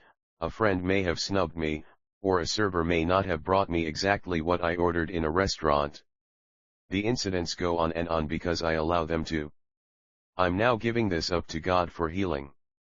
If I resent anyone, it means I perceive a difference between me and him or her, and to perceive a difference means that I don't see them as my brother or sister in God. Let me give an example. Back when Damien and I were promoting our book Yours for Eternity, we were invited to appear on a live nighttime talk show. We had gone on that very show several times before. The host was always a gentleman to us and had a real interest in justice, the death penalty, and the state of our legal system. He had since left the show, but we agreed to go on, thinking the producers would follow in the same manner as before. Upon arriving in the green room, we learned very quickly what we were in for. On the screen, the preview for our interview was a montage of serial killers and the women who had married them, with screams playing in the background. The host was rude, mean, and tried his best to humiliate Damien and me. I couldn't find my voice and faltered in the immediacy of the attack. The interview was a failure, and the host was gleeful that he had taken us down. For a long time I obsessed over this man. I fantasized about all the things I wished I'd said to him. I wished for his career to end. I wanted him to be bullied as he had bullied us. It was only recently that I realized the longer I held onto my bitterness toward him, the more I tied myself to him. I had connected myself to him with a tie stronger than steel. The only way I know to cancel out that kind of resentment is to cast it on the Christ within me, the light within me. And to accomplish this, every time I think of that day and that man, I turn it to love. I'll start for a moment, reminded of old wounds, but then I quickly move away into feeling love for him, genuine love, for if I hate him, I hate myself. We are all connected by the only thing that never changes, God. This is an in-the-moment practice that must be done over and over. It's difficult, but in time you'll see the hate, bitterness, and fear will slowly dissolve, and the results are nothing short of freedom. A friend asked me about a difficult decision she had to make that required her loyalty. I've taken some time since to consider what loyalty means to me. I have come to understand that guilt should never come into it. Loyalty should never be won from guilt. How often do we make decisions out of guilt? It's difficult because often our loyalty comes from someone helping us in some way, or perhaps loving and caring for us. There's a scene in Guess Who's Coming to Dinner when the character played by Sidney Poitier is speaking to his father. After being berated by his dad, who expects his son to live up to his ideals because of the sacrifices he and his mother had made, the son responds that he owes his father nothing. It was his job as a father to make sacrifices for his son, and he will in turn do the same for his own children. That's a bitter pill for most. I said that very thing to Damien in the hard times, that he owed me for what I did for him. I now know deep in my spirit that he owes me nothing. I did what I did for him for many reasons, but at the core, it was because I loved him. He owes me nothing, as I owe nothing to the people who have helped me. That doesn't mean that those who have helped us, or raised us, shouldn't be honored, loved, or appreciated. But to act out of obligation and guilt when all that remains is hurt, judgment, or perhaps even a way of being that hinders your own destiny to let someone remain in your life or to spend time with people who drag you down or, worse, inhibit your spiritual growth is the big mistake we make over and over. I believe loyalty, when it is true, comes from love. Love is not judgment or resentment, and it doesn't come with a sense of obligation. Choices made from love feel different from choices made from fear. It's not easy, but as you practice love, you'll come to realize a freedom from the tangled ties that bind, especially when those bonds come at a huge price. I've been using a simple technique when it comes to making choices. In my spirit, whenever a situation occurs that requires that I make a decision, I ask God to let me see a red light or a green light. It never fails, and the color is vivid. There's no mistaking when to stop and when to go. Try it the next time you're being asked to do something that requires your loyalty. Take a beat and see how you feel in your heart center. Flow, or go, is felt as green, love is green. Fear is glaring red, and you'll feel that too, a halting or a resistance to move. This practice will also work in all other situations. You can use it to make big decisions or for something as simple as what to eat for breakfast. I tried this just the other day. Huge, glazed donut, red. Egg white spinach omelette, green. It works every time, for any choice that needs to be made. I used to think the person I loved would somehow fix me. I have learned that not only could he not fix me, but that I would set out to destroy him if he didn't. When I turned a spiritual light upon all of my delusions about what love was supposed to be, I found that each one of my relationships was a setup for me to attack my partner. I finally turned my relationship with Damien over to God. It was one of the scariest things I've ever done. I was at rock bottom and I really had no other choice, but I didn't know that at the time. As it worked out, as we turned our gaze to everything spiritual, our relationship healed. Our work and our life together is now focused on serving God, not the ego, and the peace and love that has resulted is beyond my wildest dreams. We can give our relationship with the world over to God, too. I find that when out in public, I'll often harden my eyes in an effort to armor up. Now I remind myself to soften my eyes when looking out at the world. Try this and notice how you become softer all over and no longer feel the need to attack. Do it any time you think of it. Relax your gaze and look at the world around you as you would a flower or a sunset.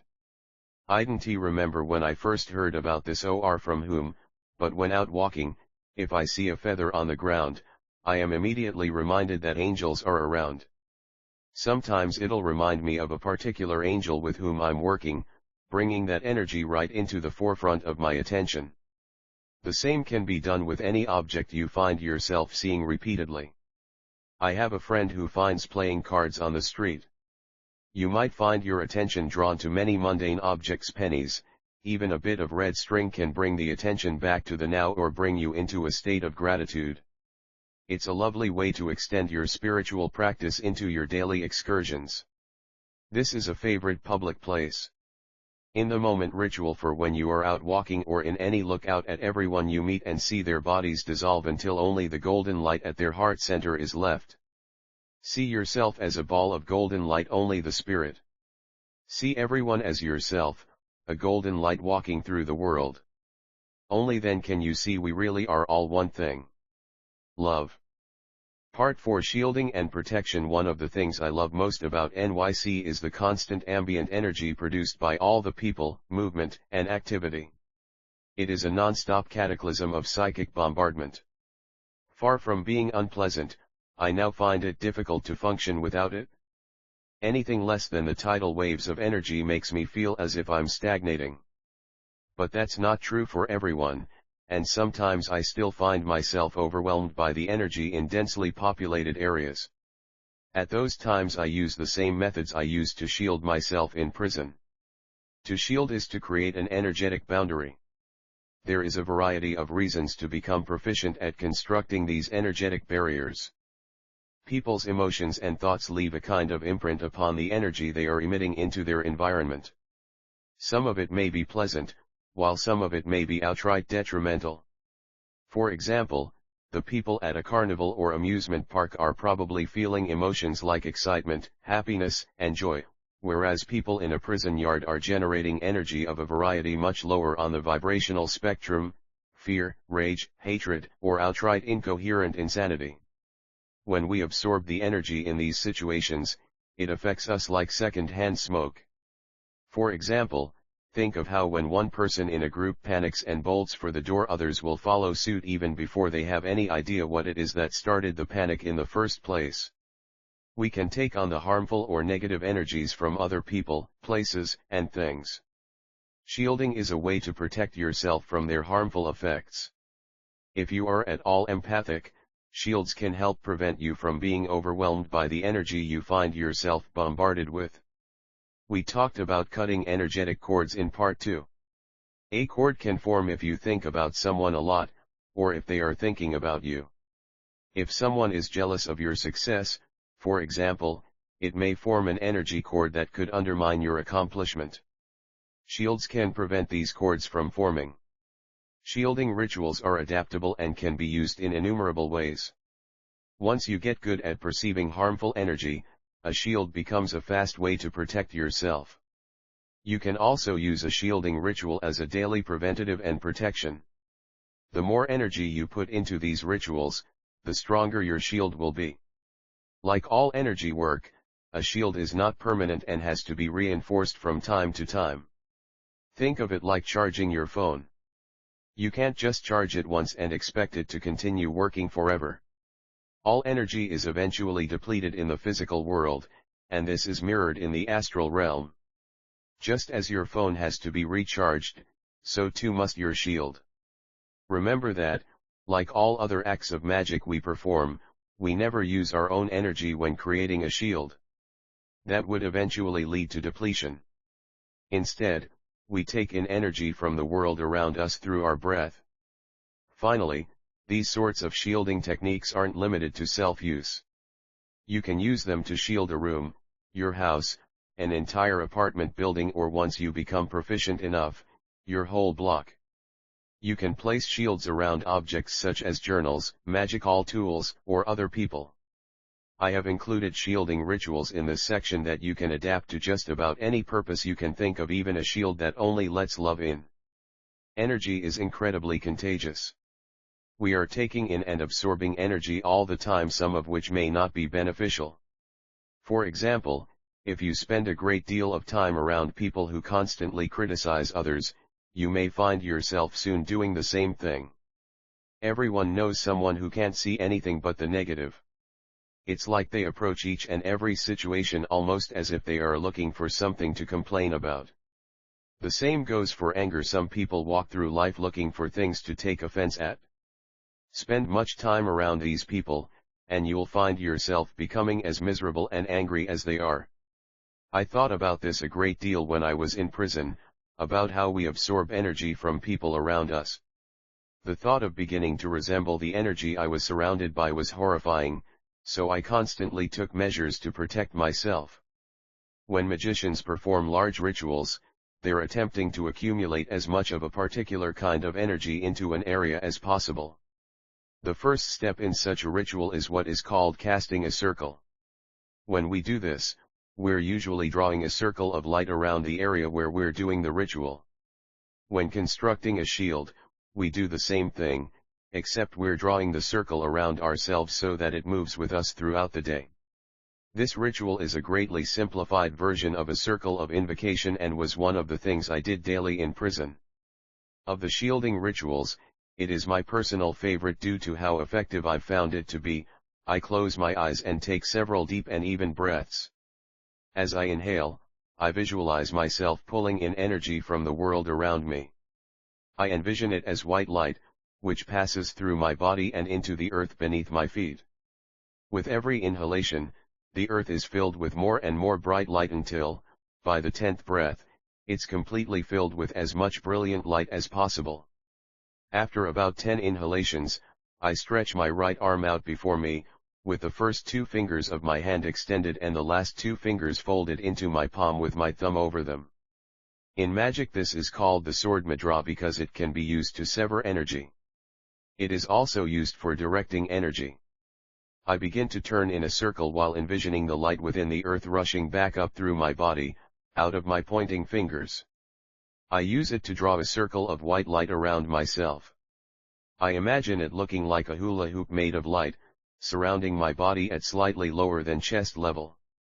I make sure to end where I began, so that the circle is complete. I then stretch both arms out to my sides with palms up and grasp the ring of light. I slowly raise my arms up above my head while visualizing that I'm stretching the light and closing it above me like a dome. Then I stretch my arms out to my sides again with palms facing down and stretch the energy to close it beneath my feet. I am now standing inside a brilliant egg-shaped sphere of white light. I sometimes even feel a kind of energetic pop as I close the sphere around myself. This is caused by the sudden severing or separating from the energetic field we exist within. When you first begin this practice, you'll have to reinforce the shield a few times a day. The more accustomed you grow to doing it and the stronger your ability becomes, the longer and more effectively it will stay in place. The more time you spend walking the path of magic, the more ways you tend to find of doing a particular thing, kind of like that old saying, there's more than one way to skin a cat. We would never skin our cats. It's just a saying. But there are countless ways that an energetic shield can be constructed. I'm going to give a couple more examples that will perhaps inspire you to experiment and come up with your own method if you're so inclined.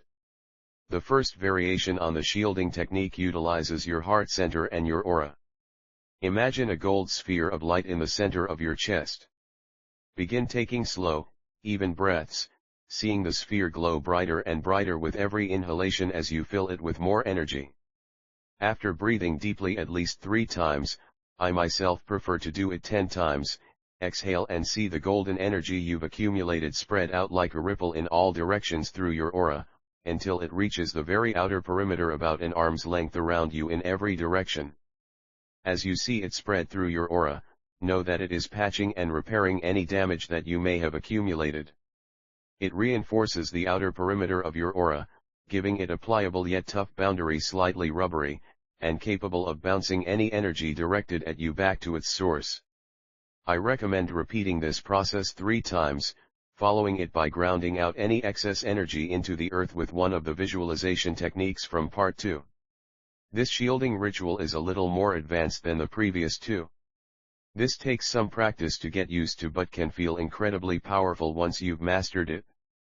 Begin by standing in the center of your ritual space, inhaling the energy that permeates the world around you. It passes through your body, out your feet, and fills the earth with brilliant white light. With every inhalation, the light within the earth grows brighter and brighter. After doing this from 3 to 10 times, step forward with your left foot as you exhale, and extend both arms before you while allowing the energy to rush back up through your body and toward your hands. Now eject the energy from your hands. See it being flung all the way to the very edge of the universe, where it bounces back toward you with tremendously increased velocity.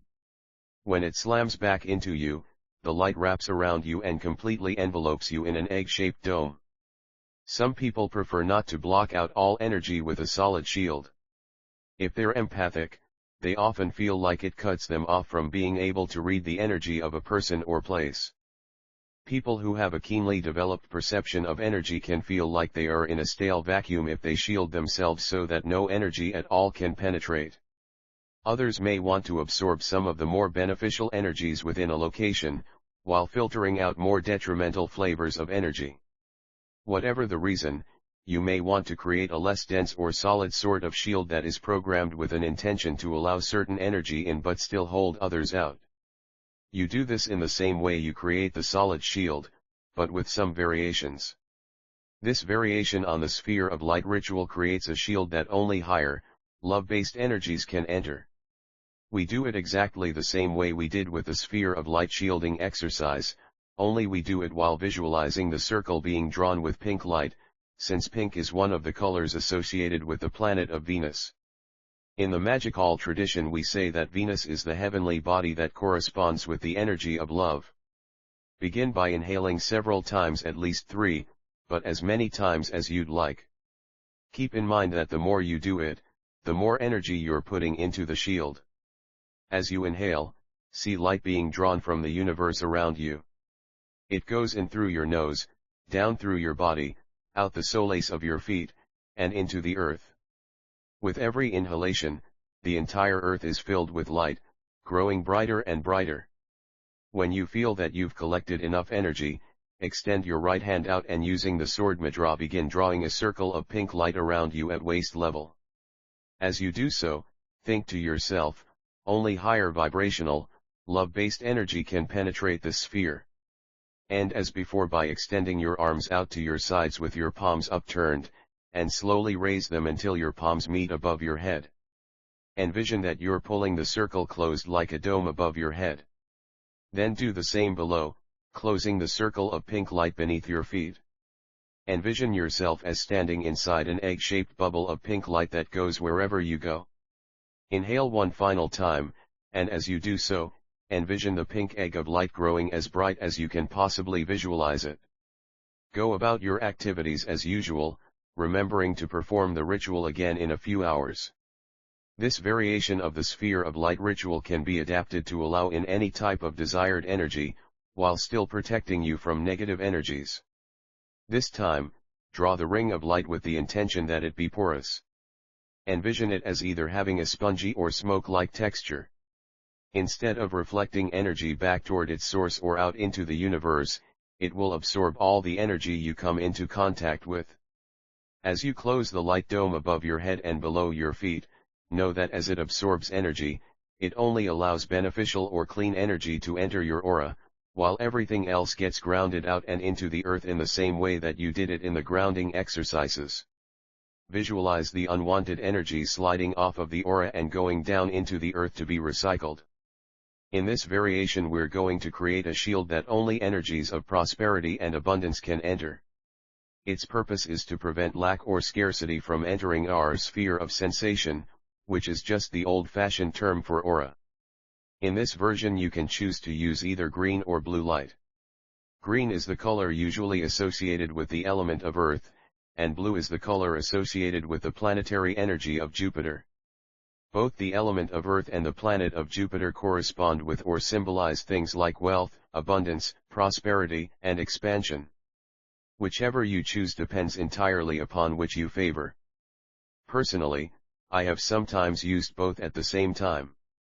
In that case I surround myself with one shield of green light for Earth and then another shield of blue around that, so that I have layered two shields, one over the other. Begin by practicing the breathing exercise, inhaling light from the universe around you. It enters through your nose, passes through your body, out the soles of your feet, and into the earth beneath you. With every inhalation the earth fills with more and more brilliant light. Then stretch out your right arm and, using the sword mudra, extending the first and middle finger, begin to slowly turn in a circle while drawing a line of green light in the air around you. When you arrive back facing the way you began, hold both arms out to your sides with the palms up. Slowly bring both arms up over your head until your palms touch, envisioning that you are stretching the circle, closing it over your head like a green dome. Then do the same thing in a downward motion, envisioning that you are closing the green circle beneath your feet. While doing so, say to yourself, only energies of prosperity and abundance may enter this shield. Inhale once more, seeing the green egg of light around you grow as bright as you can make it. Next you can repeat the process if you desire to do so by beginning to inhale energy into the earth and using it to draw a circle of blue light outside the green egg shield. Go through the motions of closing it above and below you, so that the green earth shield is now inside the blue Jupiter shield. Again, say to yourself, only prosperity and abundance may enter. See yourself enclosed in the blue shield, and see it grow as bright as possible as you inhale once more. Go about your day, remembering to reinforce the shields after a few hours. Alive in a city, immersed in a sea of humanity at all times. I love the din of sound and energy this creates, but sometimes you just want to have a private conversation somewhere like a crowded restaurant or coffee shop. This ritual makes that possible. It is one of the absolute easiest acts of magic you can perform, and it's also a perfect example of how to use magic in daily life. You can do this as an empty hand technique, meaning we use nothing but our own ingenuity and the energy we draw from the universe around us, or we can incorporate a component of natural magic to boost its effects. In this case, the component that adds the extra kick is nothing more than table salt. Throughout recorded history, magicians have used salt for protecting themselves, others, or the space where they're doing magic from outside energies of all kinds. Salt is basically millions of tiny crystals that can be held in the palm of your hand.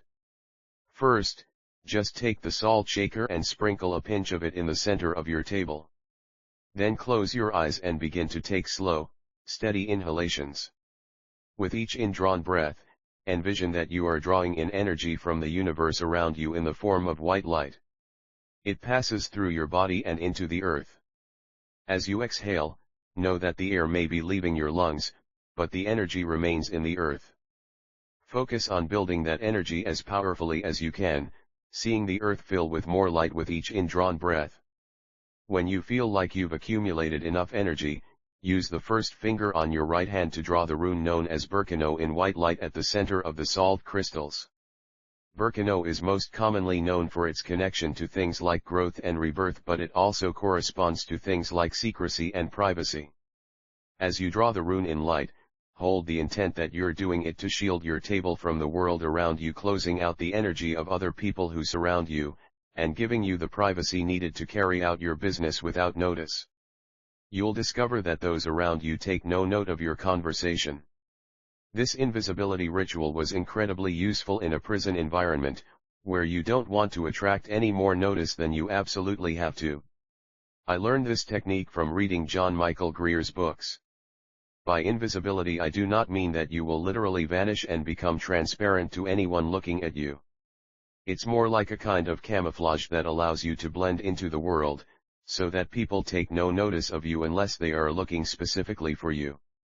After working with it for a while, I simplified it even further by eliminating the use of tools and the ceremonial format. While nowhere near as eloquent as John Michael Greer's ritual, I found that my own version provided more than adequate results. It essentially works exactly the same as the previous shielding techniques, where you enclose yourself in an egg-shaped bubble of light, but this time we visualize it as being a deep, inky black, black being the color associated with the planet Saturn. Begin by inhaling several times, at least 3, but more if you want to make the effect stronger or last longer. Remember that the more effort you put into it, the more effect you're likely to get out of it. With each inhalation you are drawing chi, or energy, from the world around you. Visualize it as if you are inhaling light that passes through your body, out the soles of your feet, and into the earth. See every inhalation completely filling the earth with light. When you feel that you've accumulated enough chi/energy, extend your right arm and use the sword mudra to begin drawing a line of black light around yourself as you slowly turn in a circle. Begin back where you started so that you have connected the circle. Reaching both arms out to your sides with both palms facing up, slowly raise them above your head until your palms touch. As you do so, envision that you are stretching the circle, closing it above your head like a dome. Repeat this movement with palms facing downward, envisioning that you are stretching the circle to close it beneath your feet.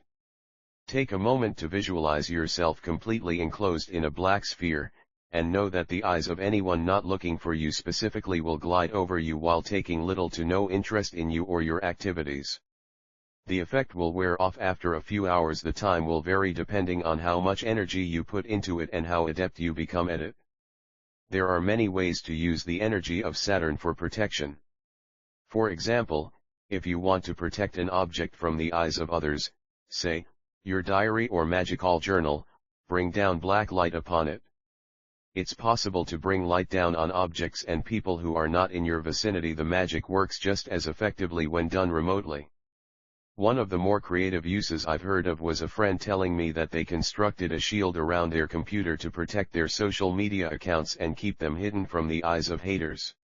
Hold the object in your hands or imagine holding it in your hands. Breathe deeply 10 times, letting the breath fill you with light and energy that you send down into the earth. Draw energy up from the center of the earth to form a black ball around the object you are holding. Know that this shield protects the object from any unwanted attention. Part 5: Directing, Projecting, and Charging. One of the most practical and exciting forms of energy work is projecting and directing.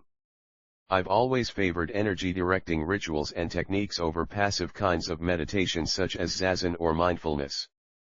Part of the reason was that I saw such powerful results from working with energy and in a drastically shorter period of time than anything I experienced from meditation. The more thought, preparation, concentration, and effort that you put into a ritual, the more energy you are generating. That energy can then be directed toward different purposes.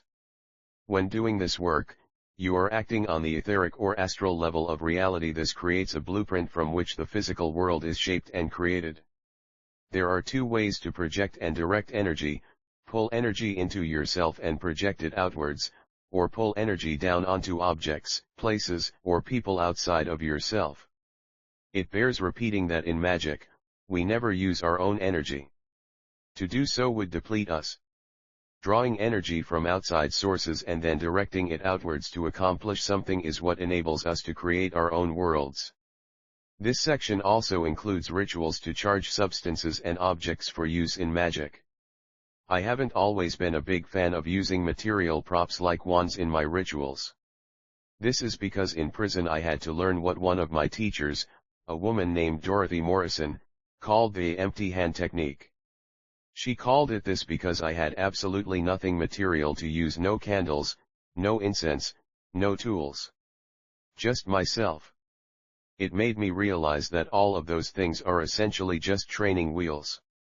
They are props that help us eventually learn to do magic anytime and anywhere, with no sort of external dependency.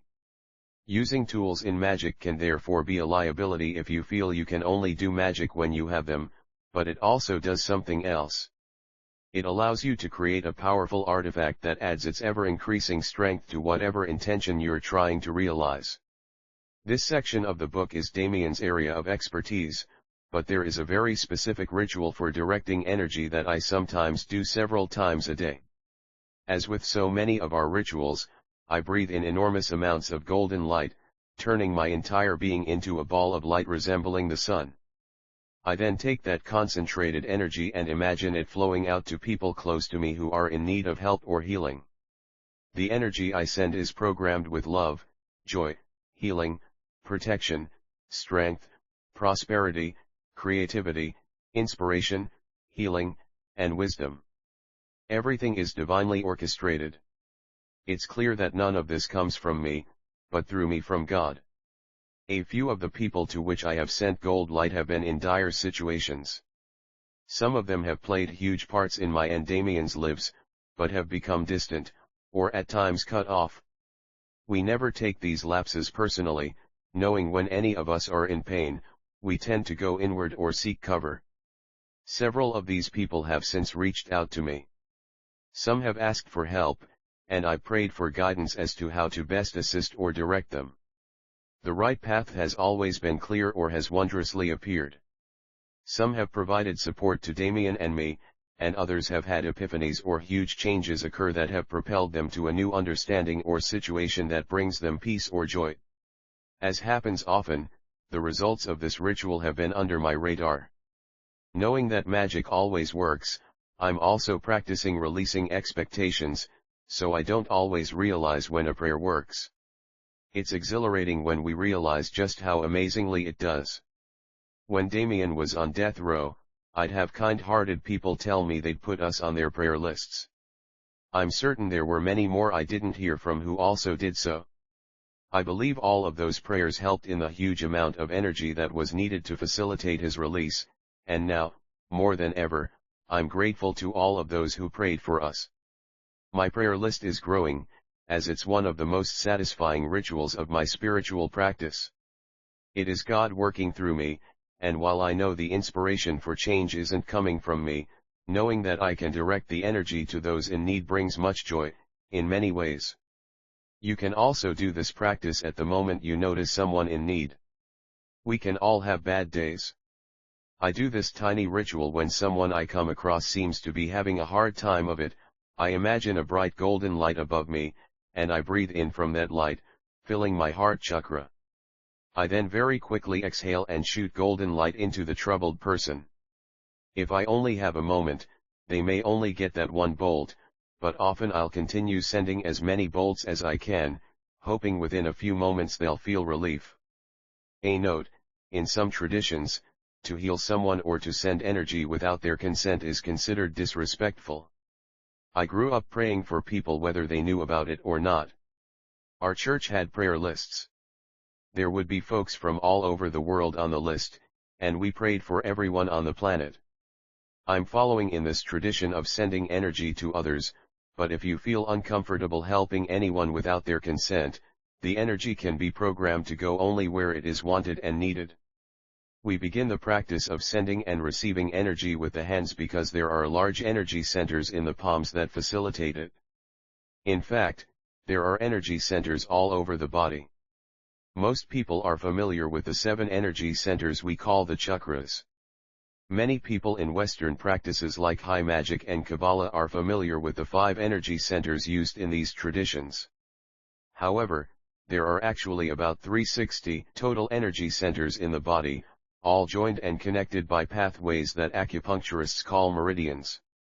The reason we feel drawn to hold hands with those we love is that we want to exchange energy. The same goes for kissing. The hands are a vehicle for directing energy. Think of Reiki, or the laying of hands on the Bible. Even looking at someone can create a huge surge of directed energy. Think of that the next time you meet a loved one's eyes across the room. There are many ways to direct energy to charge a substance or an object, but here is one of the easiest methods. Place a glass of water on a table or counter before you. Inhale 3 times while visualizing the earth filling with more and more white light beneath your feet. Envision the entire earth filling with more and more white light every time you inhale. Visualize the air you inhale as white light that you are inhaling from the universe around you. This white light goes through your nostrils, through your body, and out through the soles of your feet and into the earth. The entire earth is filled with this glowing white light, more and more of it, growing brighter and brighter with every inhalation. Each time you exhale, visualize that the air is being released, but the chi stays within the earth until you consciously choose to release it. When you are ready to release it, visualize all of the white light rushing back up through your body as you exhale, down your right arm, and out of your right hand. Hold your right hand over the water or hold the glass in your hand. As you exhale, see the light rush up through your body, out of your hand, and into the water. See the water in your mind's eye as being filled with brilliant white light. As you drink the water, visualize the light spreading through your entire body, filling it with light. You should practice this with a glass of water several times a day until you are proficient at it. Once mastered, it can be utilized for many different purposes. This exercise is a variation on the glass of water ritual. Often in magic, when we learn a single ritual or technique, what we're actually doing is learning a formula that can be used in a variety of different ways. Traditionally, these variations were never taught. You were expected to figure them out for yourself. What we will do now is use energy to draw patterns that carry an intent. In this case, our intent will be to bless our food. In modern times, we often gobble our food absent-mindedly while multitasking, watching television, talking with friends, or working on the computer. Blessing our food not only imbues it with more chi, or energy, but it also reminds us to come back to the present moment and remember that everything we do is a step toward completing the great work. Begin by inhaling several times while visualizing the chi being drawn through your nose, down through your body, and out through your feet. It fills the earth with white light. The white light grows brighter and brighter with each inhalation. Then, extend your right hand out over your food, and as the light/energy rushes back up through your body and out your hand, use your first and second fingers to surround your food in flaming blue light, the color of the flames that come from the burner on a gas stove. As you eat your meal, visualize each mouthful of food as being infused with the divine light, and see it spread out through your entire body as you swallow. One of the ways I used directed energy on myself in prison was to relieve pain. I'd put both hands on whatever body part was hurting, and then spend several minutes just focusing on breathing chi into my chest when I inhaled. You can probably guess what comes next. If you try this on yourself, cultivate your chi through the breath and visualization. Then, on the exhale, see it move from your chest, down your arms, out of your hands, and into the body part. With every exhalation, the body part glows brighter and brighter gold, more and more filled with energy. I did this often to help with the pain in my teeth. The relief from pain allowed me to hang on until I was released. Nearly everyone loves incorporating candles into ritual work, because something about them has always been synonymous with magic. We can put energy into them by drawing in light from the world around us with our breath. We can then access that energy when we ritually burn the candle. They serve as batteries to hold energy. In addition to the energy you yourself put into the candle, there is also energy from two other sources. First, you must take the energy of the color of the candle into consideration. Each color is a different portion of the light spectrum and vibrates at a different frequency. Red, for example, is much more active than earthy colors like brown. And blue is from the slower, calmer part of the light spectrum. You can choose which kinds of energy you want to add to your ritual by which color candle you use. Below are a few of the many traditional color correspondences in magic, but you should feel free to experiment. Colors may have specific and unique associations to you, and these will have an effect on your work. If a color feels right to you, then chances are that's the one you should go with. The color correspondences here are not carved in stone and are intended to be guidelines for you to expand upon. Your own experiments and intuition will help you discover what is most beneficial to your practice.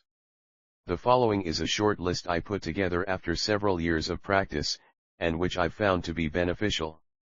See page 234 for further color correspondences.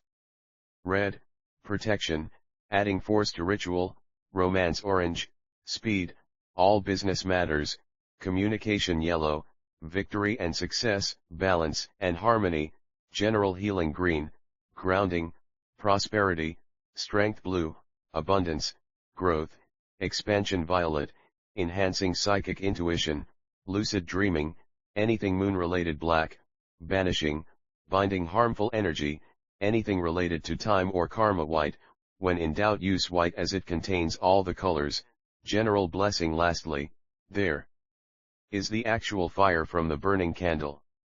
The fire generates heat and energy as it transmutes the candle from a solid to a liquid. When you burn your charged candle, you can visualize the flame itself powering your intention. As you inhale, visualize the golden energy center in your chest growing as bright as possible due to the energy you're pulling in. As you exhale, visualize that light traveling from the gold sphere in your chest down your arms, out the palms of your hands, and into the candle. Repeat this part of the ritual every day for several days. Spend perhaps 10 minutes a day at the same time each day for 3 days pushing energy into the candle. On the third day, light the candle and let it burn down. This can be done repeatedly, with more and more energy being put into the candle. You could do it for 7 days, or even a month before you burn the candle. There is no time limit. If what you're trying to manifest is a good parking spot, it won't take nearly as much time and energy as a new house for your family to live in. I have always been drawn to mudras, and I use them regularly. Mudras are particular hand gestures that make connections between two or more energy centers. Some are deeply symbolic and rely on the power of the symbolism more than on the energy centers being connected. Take the live long and prosper sign used by Leonard Nimoy in Star Trek. This is a traditional mudra used by Jewish priests to bestow a blessing and is symbolic of the astrological sign of Aries. The gesture, which is made by spreading the ring and middle fingers apart to make a V shape, represents the ram's foot. A favorite way of pulling down energy to charge an item is with a mudra called the triangle of manifestation. It's performed by holding both of your hands out before you, palms outward. Touch the tips of your thumbs together, as well as the tips of your first fingers. The space left in between your hands should look like a triangle. In his book Modern Magic, Donald Michael Craig describes a technique to charge a talisman using this mudra.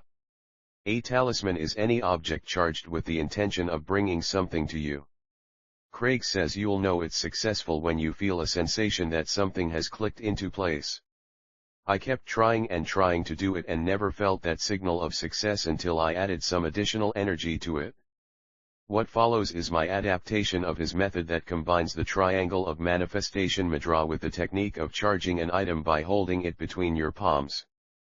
The purpose for this is twofold: to add even more power to your working, and to encourage you to continue constantly experimenting so that you find new methods that not only work for you, but that you also enjoy doing.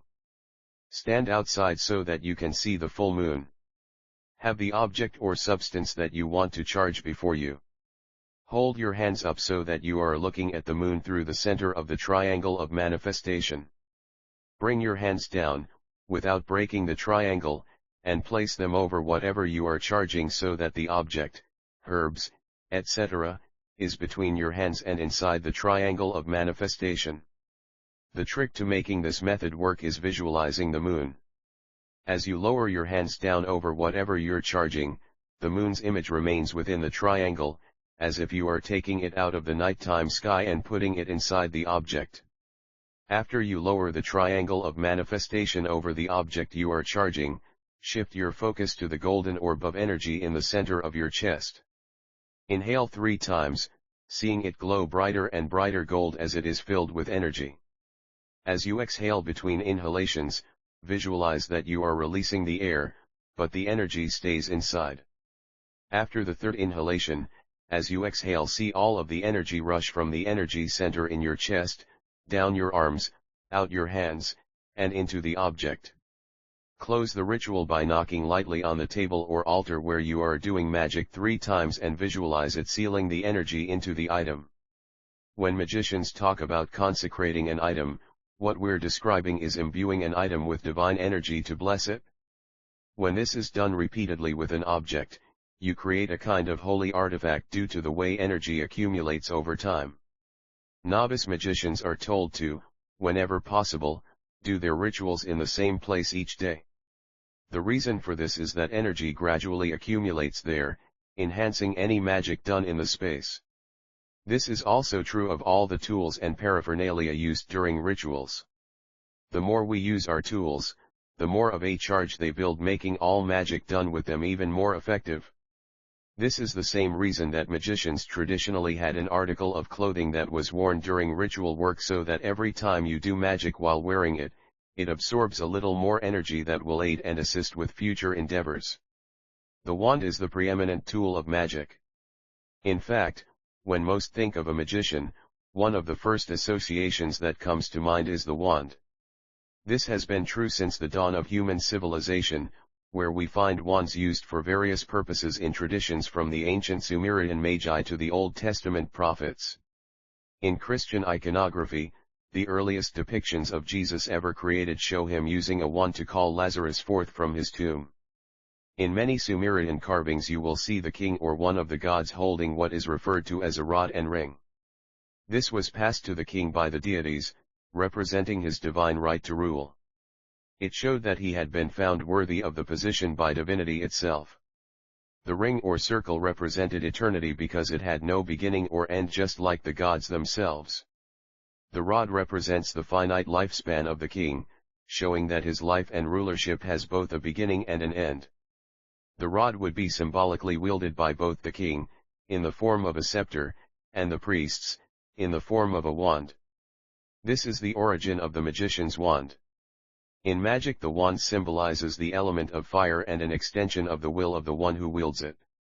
In his book Modern Magic, Donald Michael Craig goes so far as to say that the magician should sleep with the wand in bed with them for a month, so that it is continuously bathed in their energy field, which makes it even more connected to them.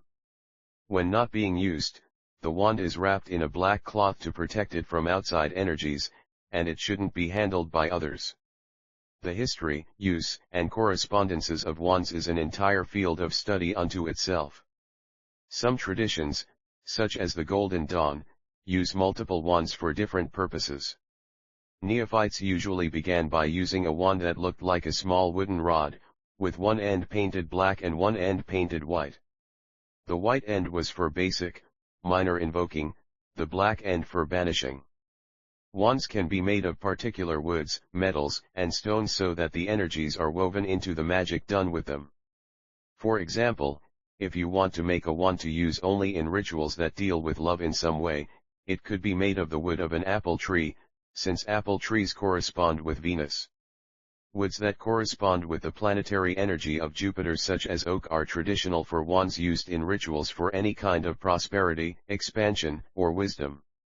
A wand made specifically for protection or defensive rituals, including things like warding your home, could be made of ash, which corresponds with the energy of Mars.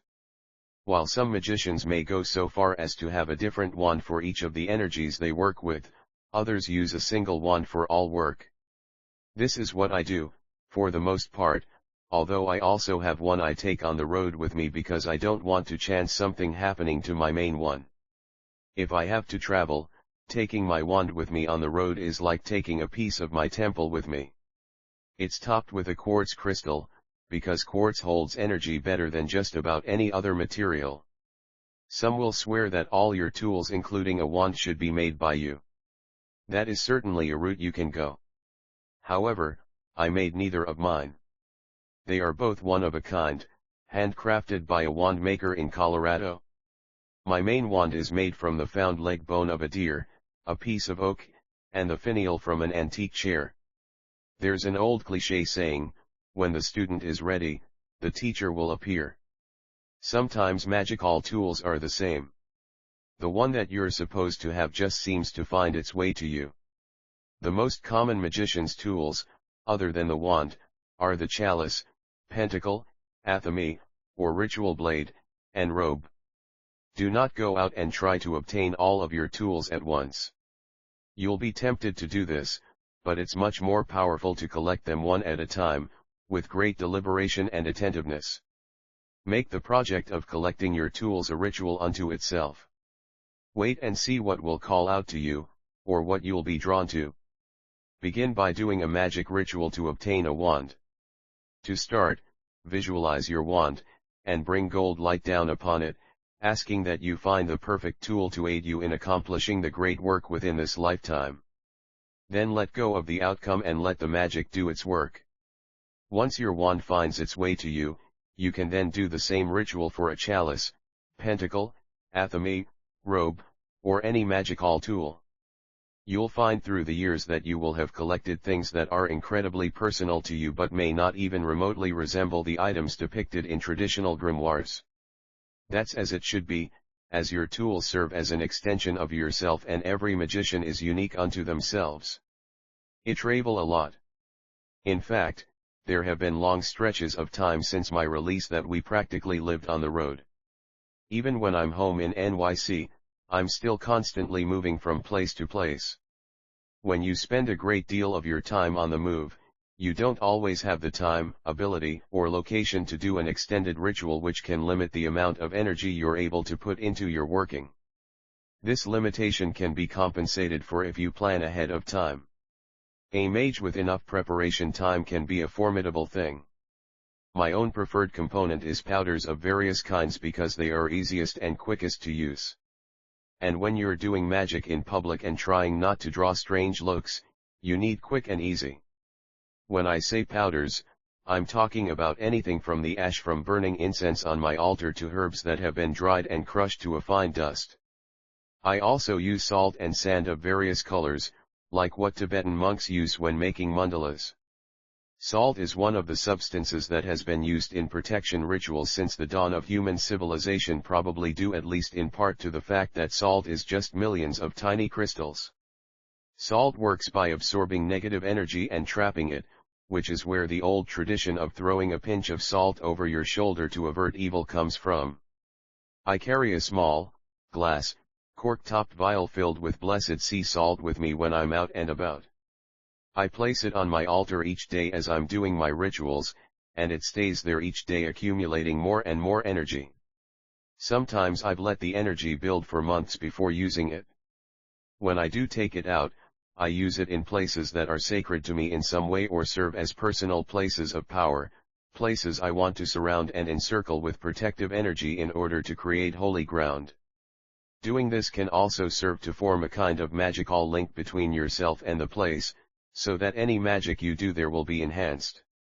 The location itself can be just about anywhere.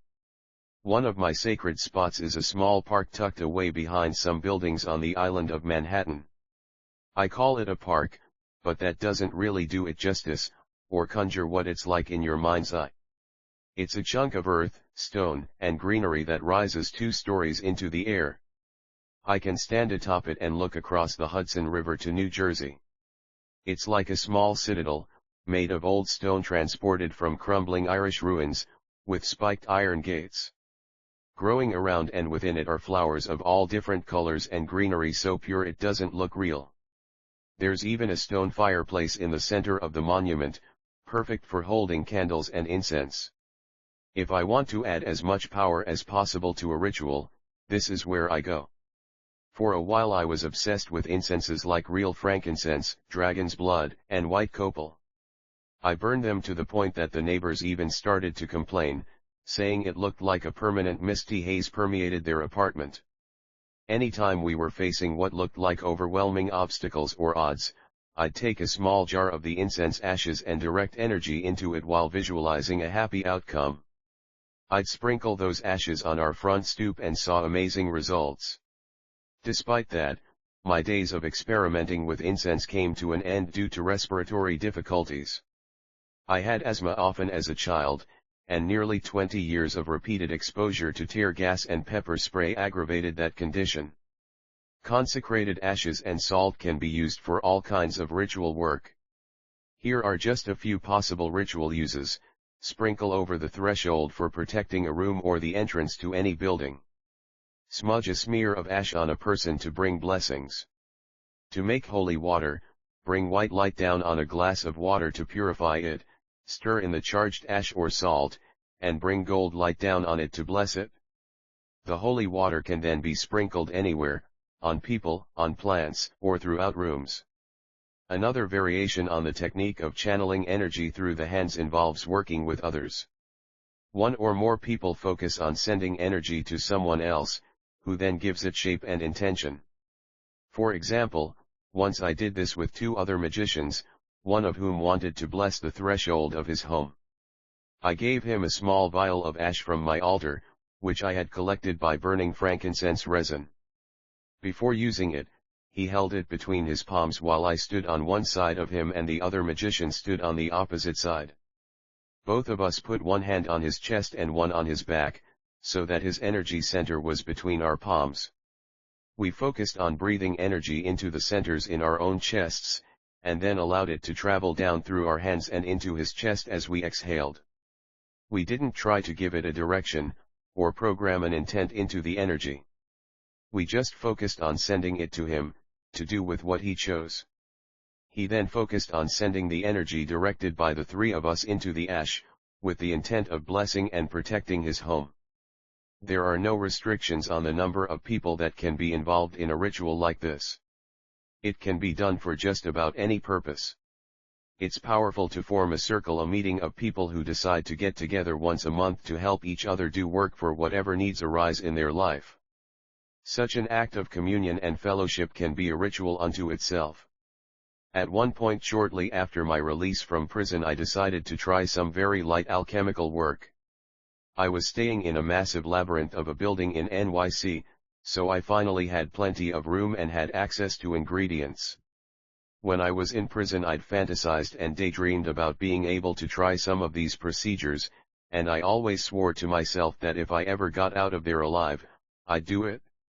What you're doing with an alchemical procedure is taking a natural substance, such as a plant, and transforming it into a much more potent, purified form.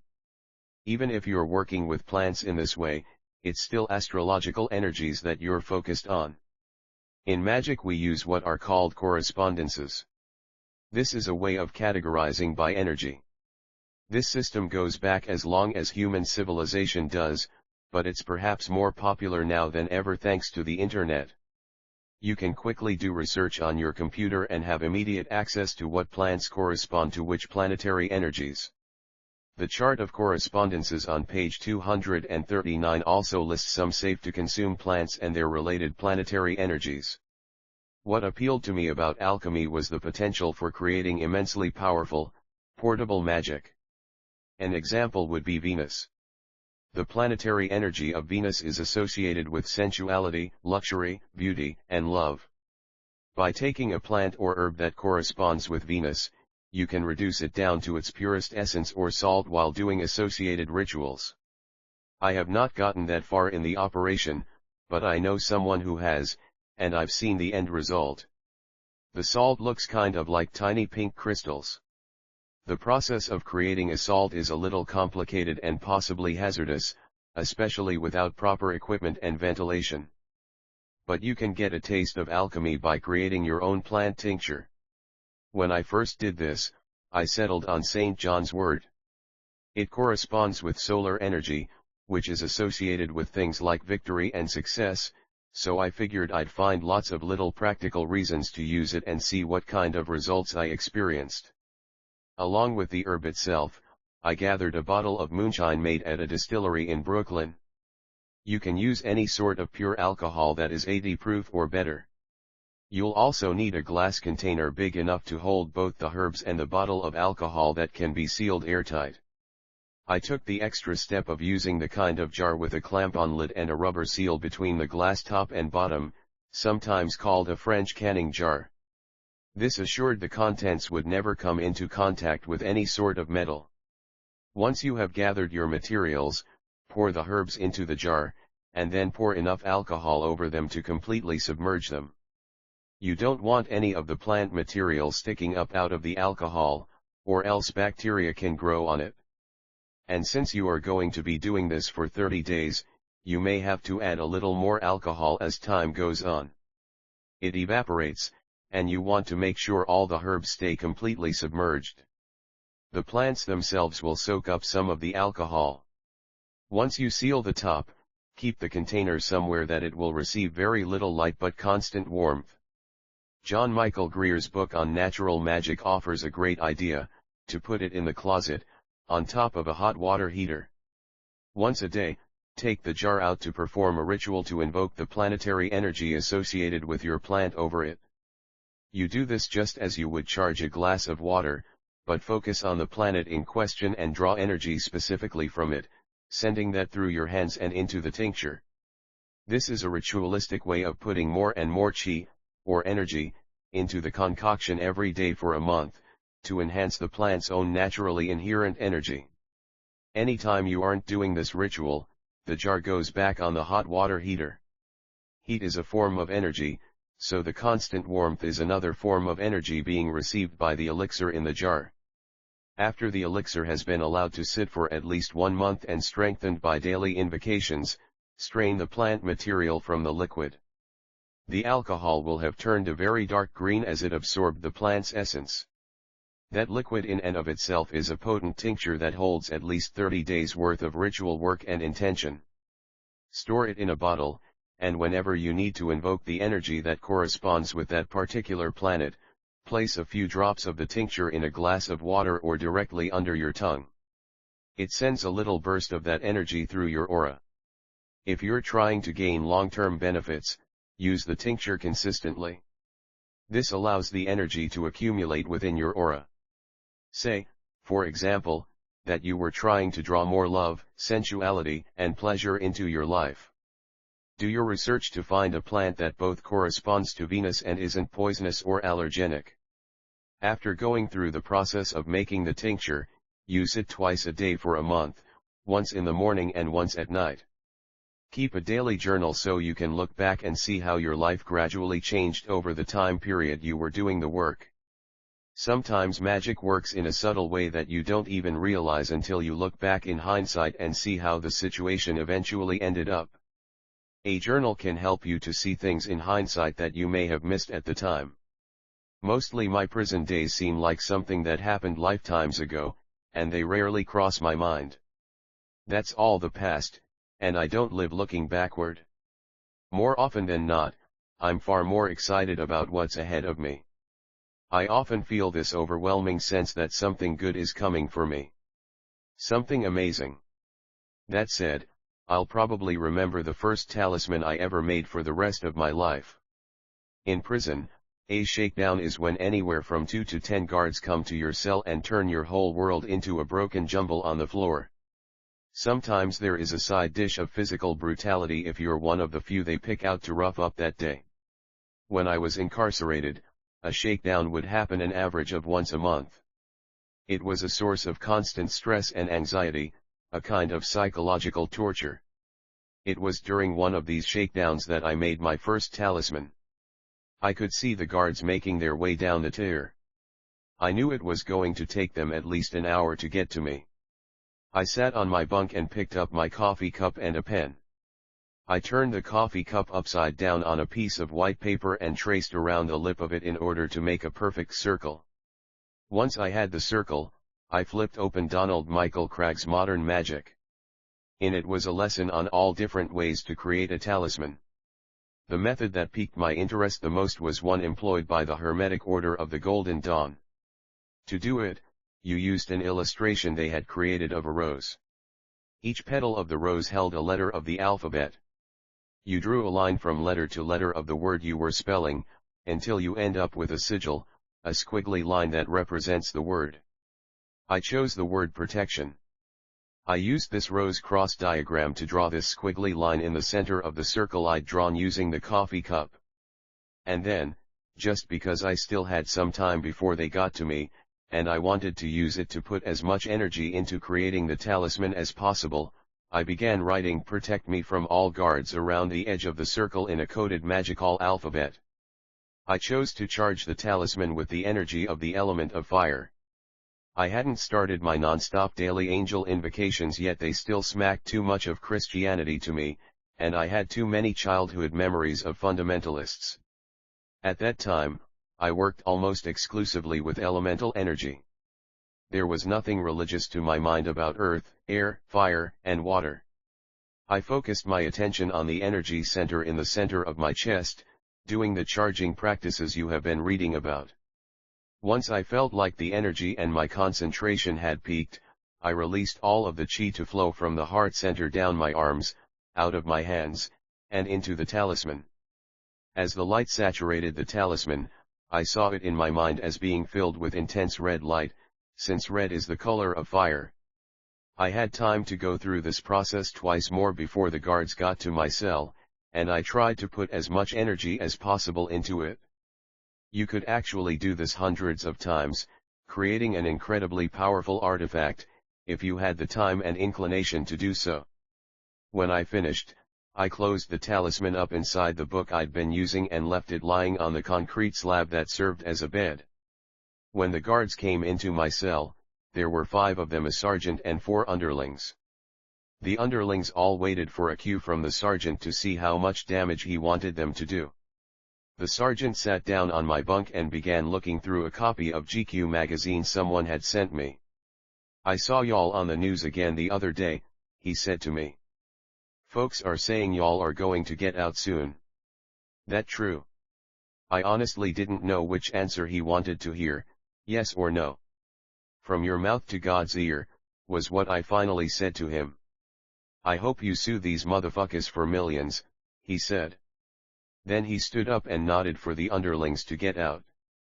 They all left without touching a single thing. After that, I used sigils and talismans a lot. Eventually I'd end up having them tattooed over large parts of my body, so that I could wear them as a permanent shield. Sigils are potent talismans and magical batteries that can also help in visualizing because they eliminate the need for intricate, detailed visualizations of people, places, or things. A sigil is a tool that holds the energy you put into it, so you don't have to continually think or visualize whatever outcome you're working toward. The sigil on the cover of this book represents magic. A sigil is a shape that acts as an actual physical representation of whatever thing or condition you want to manifest, or the energy you wish to use to manifest it. Sigils are effective because they let you work in all levels of reality to attain your desired result. I have written much about sigils in my books High Magic and Angels and Archangels, but I have never shared instructions on how to make one yourself until now. To create a sigil, choose a word like the name of an element, planet, or angel that represents the energy you wish to generate, or something that represents your desired outcome. Place a piece of paper over the rose cross template on page 192. The sigil starts with a circle and ends with a line. Find the first letter of your word.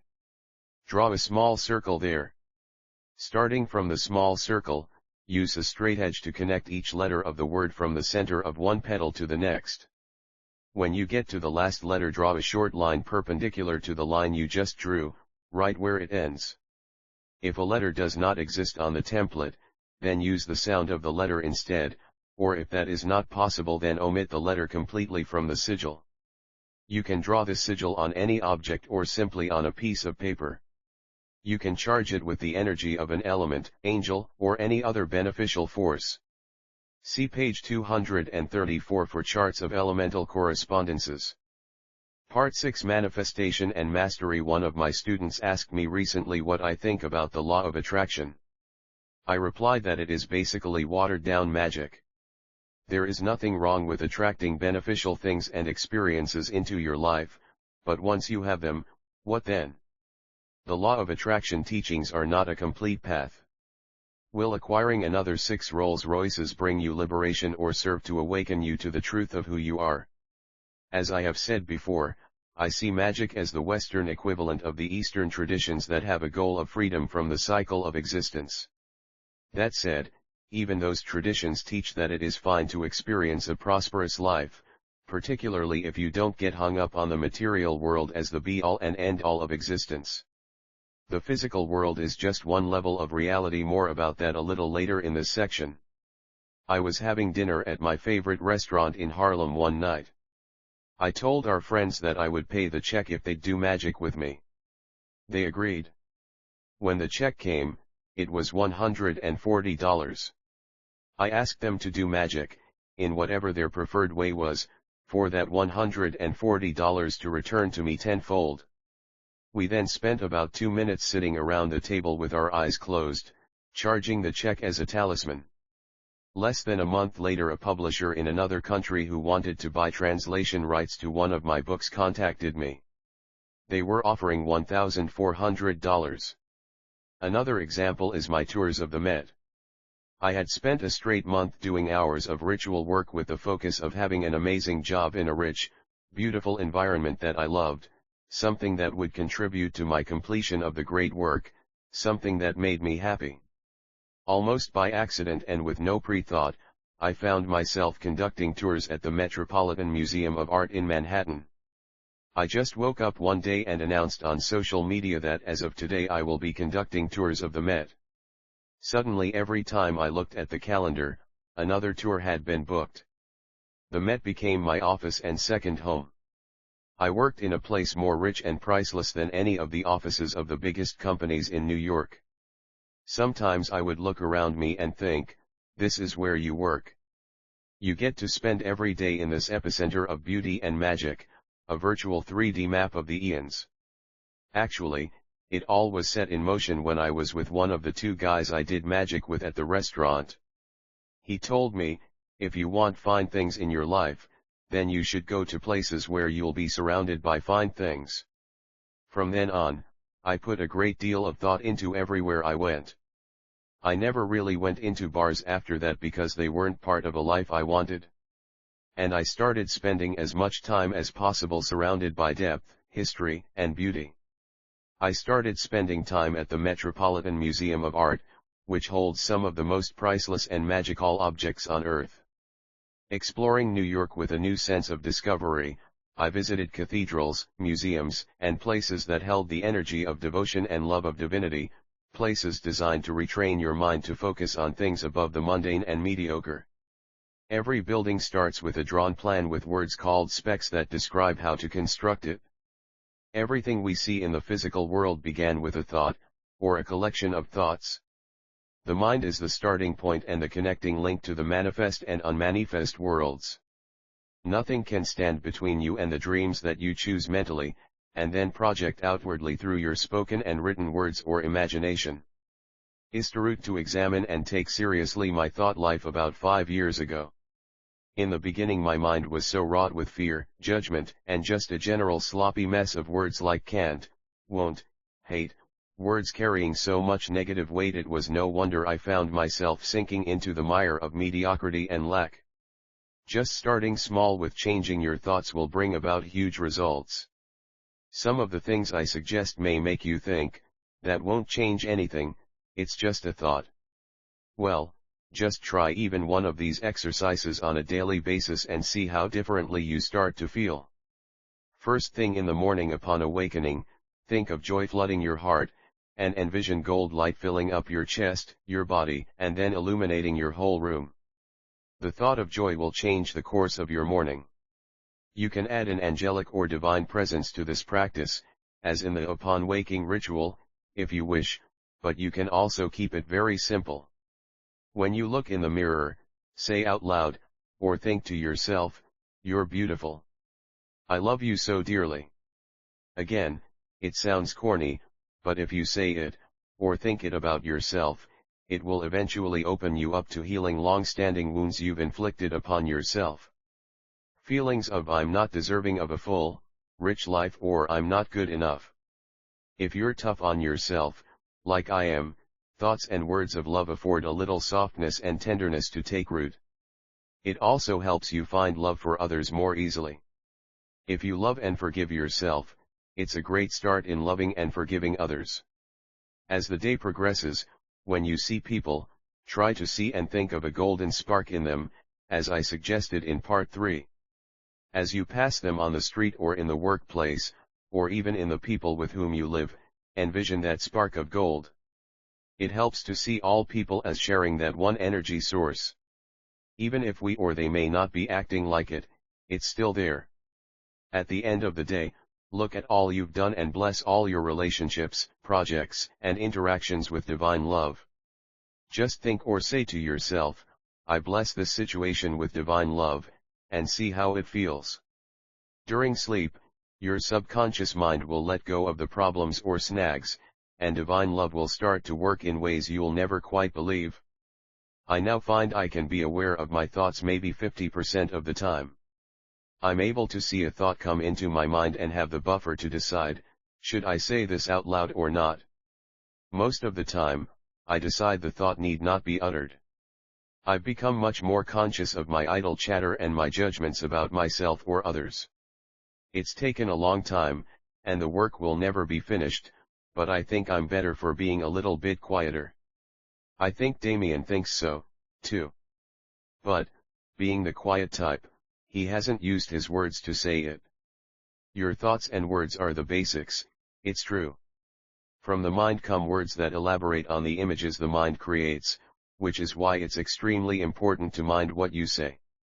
Speak words of gratitude, love, and positivity.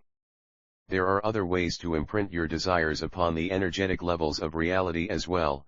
Writing down your dreams or drawing pictures of what you desire are amazing aids in manifesting.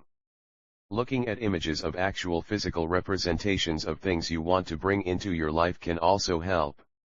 For instance, if you want a new house, spend time searching for images online, then create a folder, page, or document where you can save those photos and look at them so that they become embedded in your imagination. You can add some energy to these basic manifestation practices by using a charging ritual to infuse them with your intention and/or call upon the assistance of an element, planet, or angel. This morning, as I made coffee for Damien and myself, I thought of how my mind worked as a child. I've realized that the soul of me has never changed. What I mean is that the pure essence of who I am, without the trappings of ego, has never changed. This is why the pure joy I felt as a child still feels the same as it does now. We create as children in a way that we tend to forget as we grow older. The worries and responsibilities pile on top of what we are meant to be, that which creates, that which God manifests this creation through. I've heard it said that when we are born, our souls are connected to God and the earth like a straw, and God's love moves through us with ease. That is the child's wonder at everything, the pure giddiness and joy. Eventually that straw gets mucked up with worry, guilt, judgment, and anger until our connection to God is cut off, sometimes completely. Our memory of what it's like to live as a spiritual creature creating a material world is forgotten.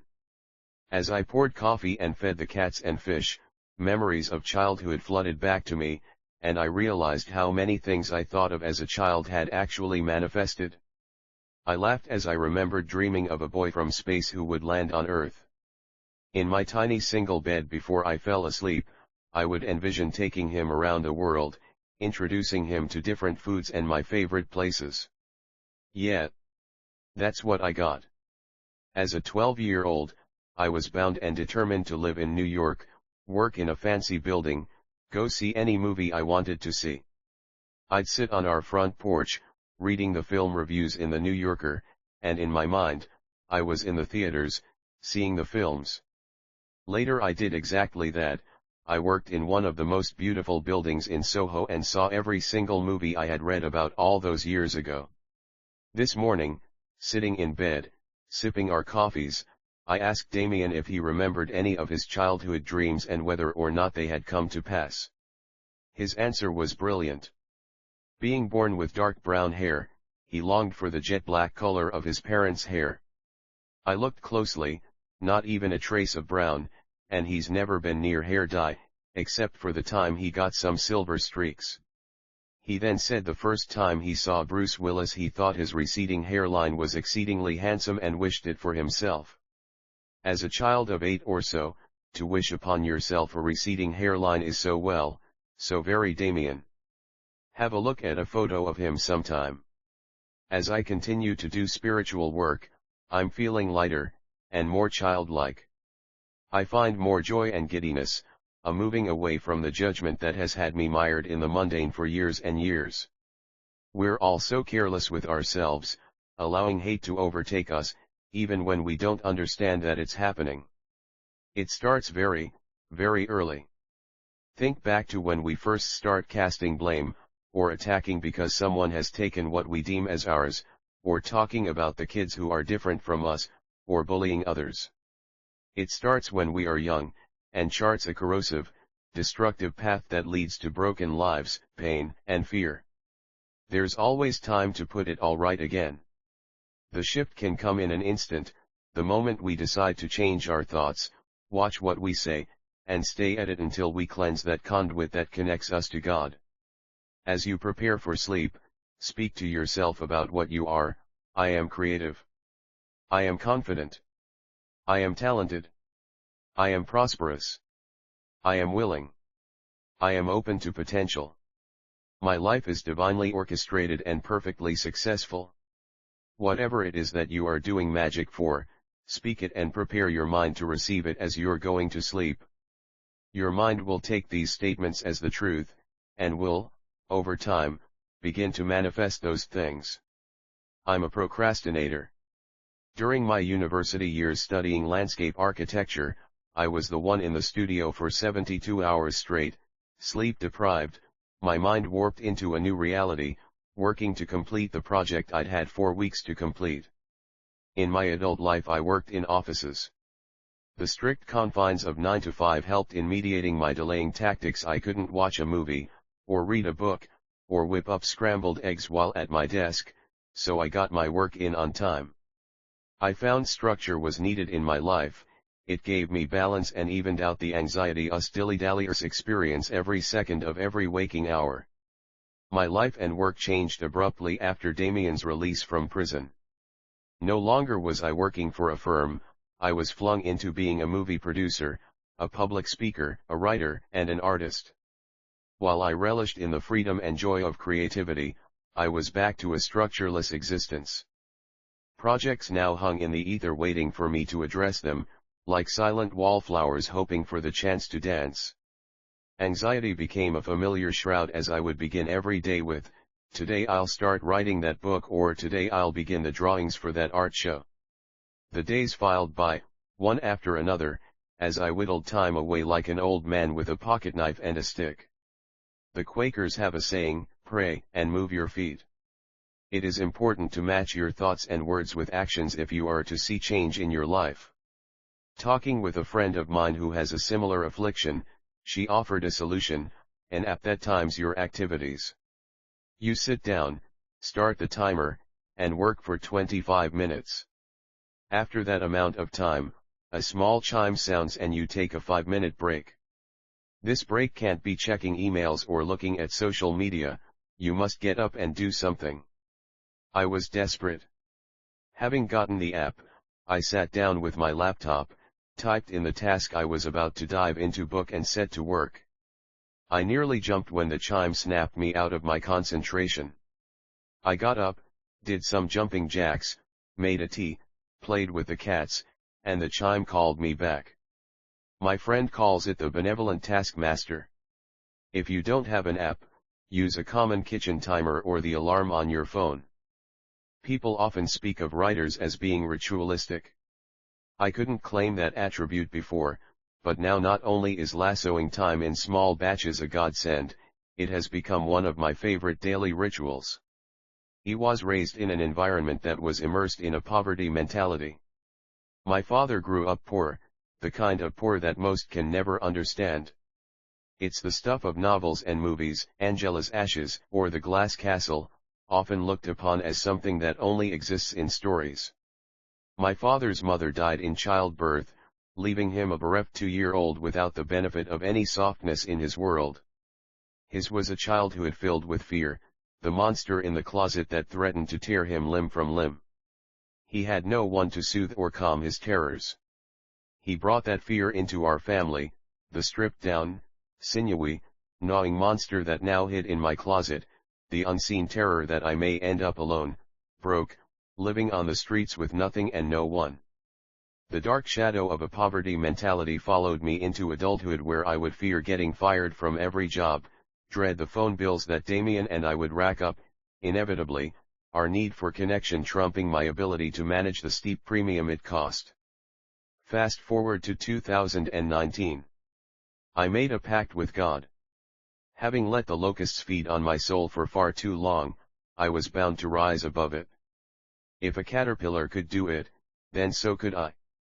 Never being one for New Year's resolutions, it was with surprise that I sat down with a paper and pen to create a memorialized promise that I would no longer fear lack. For me, this meant giving 10% of our income to the place, I received inspiration, to the teachers or institutions that enabled me to grow spiritually. Starting out was scary. There were times I couldn't see a way out, tax bills looming, a visit to the emergency room in an era when insurance was scarce, unexpected bills. And yet, I refused to give in to fear, sometimes waking in the night, the icy, cold threat of lack staring me in the face, and I could only come back to be still and know that I am God. My dark time lasted for a long time, nothing was happening. I was doing the work, and yet I wasn't seeing the light. I couldn't see anything changing on the material plane. What was working in the spiritual realm was something quite different. As each bill or need loomed, there came a saving grace, a job or an opportunity would arise and we'd be okay. I can now say that hard kernel of fear has been dissolved. I trust God will fulfill our every need and provide far more than I can even imagine, not only in material things, but in the room I have in my heart for love, patience, forgiveness, and joy. Fear eats away all the space, and I'm done with it, its lease is up. The most surprising aspect of this work, when you finally get on the other side of it, is that you realize whatever it is that requires work becomes your teacher.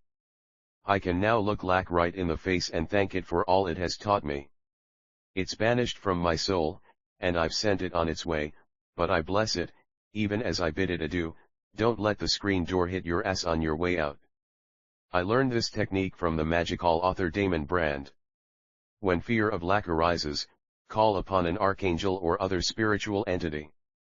This can be as simple as saying their name or bringing them to mind. Speak with them about the lack you've endured. Really unburden yourself. Then speak of what you will do with the prosperity that will come into your life. It only takes a minute, but the excitement created in that tiny fraction of time when you switch over from the feeling of lack to the feeling of abundance creates great excitement, and that is where the alchemy comes in. It is transmutation of one state of being to another, a tiny explosion of energy. The most important ritual we can do is to constantly surrender to God. We all want things. Being human, we come into this world wanting a warm bed, nourishing food, a loving presence to take care of us. Later on, there are toys, kittens, bikes, and candy. We want so many delicious, comforting, exciting things. As we grow older, we begin to believe that if we don't get our coveted wishes, we simply won't be happy, safe, complete, or loved. The ego takes over, clamoring for that situation, person, job, and it makes us crazy, thinking that if we don't get it, we will never be fulfilled. We will be incomplete. Wanting things isn't a bad thing. Once we learn what we're here to do, the wanting seems to fade away into being, which is hard to understand, but we eventually know that we are already complete.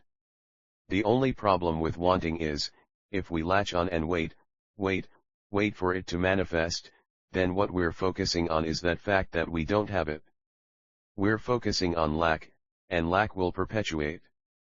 As much as I am loath to expose my lack of spiritual prowess, here's a little story about something I wanted and how I managed to get everything wrong. I needed some advice, so I reached out to a few people I knew could send me in the right direction. I sent out some emails and waited to hear back, fully expecting to have a plethora of information from which I could plan for a huge step in my work. At first I thought, oh, it's the holidays, I'll hear back soon after. But nothing came, nary a bite. I began checking my email every 5 minutes, refreshing my phone and laptop. I'd check junk mail. Radio silence. I went into full-on spin mode. I was convinced magic didn't work, that I would never get the information I needed, meaning the project I want more than anything would never, ever come to pass. Damien watched as I had a full-on meltdown on our living room floor. I gave up. I simply gave up. But it wasn't an enlightened surrender, it was a childish, throwing hands in the air quitting. Then, from my place on the floor, I heard Damien say, "Your phone is ringing." I jumped up. It was one of the very kind people I had contacted calling to help me. The miracle came when I gave up my expectations even poorly. God doesn't care how you hand over the reins, as long as you do. Damien, who doesn't make me feel bad when I act like an idiot, sweet man, told me that I needed to let go. Really let go. So, I'm doing my best. And things really are getting better. A few wonderful surprises have happened since, but the most extraordinary thing is I feel at peace. I now have a new ritual for those moments when I question creation. I whisper aloud, "Thank you for answering my prayers." That's all. No, please answer my prayers, in this way, at this time, with this person. In those moments of peace and clarity, there is room where God can fill me up. Technically speaking, there's nothing sacred or holy about magic. When we're speaking of any aspect of ceremonial magic, from attaining enlightenment, to freeing yourself from the endless cycle of incarnating into the physical world, to something like manifesting a new career or a suitable companion, what we're doing is using a science. It's a spiritual science, meaning one that's not understood by the world at large yet, but a science nonetheless. The job of a magician is to understand how these things work in a way that is stripped of superstition and mysticism, in order to make use of it all in concrete, practical ways. A big part of being a magician is knowing how magic works, and in order to understand that, we have to understand a little more about how we and the universe are structured. When you understand the structure and mechanics of the metaphysical aspects of the universe, and by extension your own soul, you will also understand the way magic manifests in the physical world and be a much more proficient magician. As above, so below. This is one of the most well-known axioms in all of magic. It means, in part, that whatever is happening in the external world is simply a reflection of an energetic occurrence on the more subtle, or energetic, planes of reality. It also means that whatever processes are taking place in the universe around us are also happening on a much smaller scale within each and every one of us. This means that every single person on Earth is a tiny, miniature universe unto themselves. To understand what this means, it's necessary to understand that the nature of reality is much, much bigger than what we can perceive with our physical senses. In fact, all that we perceive around us is just one single level of reality, the physical plane. In addition to the physical plane, there are 4 other higher, or more subtle, planes. In fact, when we do magic, it is on these higher planes where the work occurs. The magic we do then manifests into the physical realm as it descends down through the levels of creation. There are different kinds of magic that can be done to have an effect on each of these levels. For example, when we are doing elemental work, anything from invoking the archangels of the 4 elements to charging a candle or talisman with the energy of one of the elements, we are working with the etheric level of reality. The etheric level is made up of the densest kind of energy, which is known in certain Eastern internal alchemical traditions as chi. When we work with planetary energies, anything from invoking the archangel of a specific planet to obtain its aid and blessing, to charging crystals or herbs with planetary energy, for example, the energy of Jupiter for prosperity, we are working with astral energy. Astral energy is more subtle and ethereal than etheric energy because it is from a higher plane. When we're working with any of the energies that correspond to the spheres on the tree of life of the Kabbalah teachings, we're working with an energy that's even more ethereal than that of the astral plane. It's known as the energy of the mental plane. This is the plane in which abstract concepts reside. And lastly, the highest level of reality of all is the spiritual plane, or spiritual level, of reality. This is the level from which everything in existence was born and to which all will one day return. The spiritual level of reality is beyond the comprehension of the intellect entirely. Here are the levels of reality and how we do magic with them, from the densest to the most ethereal, the physical, which we bring into play by utilizing the physical world in our rituals such as burning a candle or performing certain gestures such as mudras, the etheric, which we access when we do elemental magic, the astral, which we access when we do planetary magic, the mental, which we access when we do magic involving the spheres on the tree of life, and the spiritual, which can usually only be accessed by individuals who have been doing this work for years and have reached the stages of development we'd call either being an adept or a master. These levels of reality exist not only externally, but also internally, as layers of the aura. There is an etheric layer of the aura, an astral layer of the aura, a mental layer of the aura, and a spiritual layer of the aura. The level of our energy system that corresponds to the physical level of reality is our body, which is the densest and most concrete level of our anatomy. We begin the path seeking to fulfill our needs on the physical level. If we complete the great work, we master every level of reality and remain masters of ourselves, even in death. In magic there are traditionally 3 levels of development a mage passes through on their way towards completion of the great work: neophyte, adept, and master. I offer you this blessing as neophytes on the path. May the power, blessings, and favor of Raphael, Archangel and Guardian of the East and ruler of the element of air, descend upon you in order to protect, guide, and illuminate you on your journey through life and on the path of high magic. May the power, blessings, and favor of Michael, Archangel and Guardian of the South and ruler of the element of fire, descend upon you in order to protect, guide, and illuminate you on your journey through life and on the path of high magic. May the power, blessings, and favor of Gabriel, Archangel and Guardian of the West and ruler of the element of water, descend upon you in order to protect, guide, and illuminate you on your journey through life and on the path of high magic. May the power, blessings, and favor of Uriel, Archangel and Guardian of the North and ruler of the element of earth, descend upon you in order to protect, guide, and illuminate you on your journey through life and on the path of high magic. Epilogue. Doing work in deep waters. Have you ever wanted something so badly, a dream that's been put in your heart, a circumstance you have longed for yet it doesn't manifest? It's stuck, unmoving, or so you feel it is. The year 2004 was a dark time.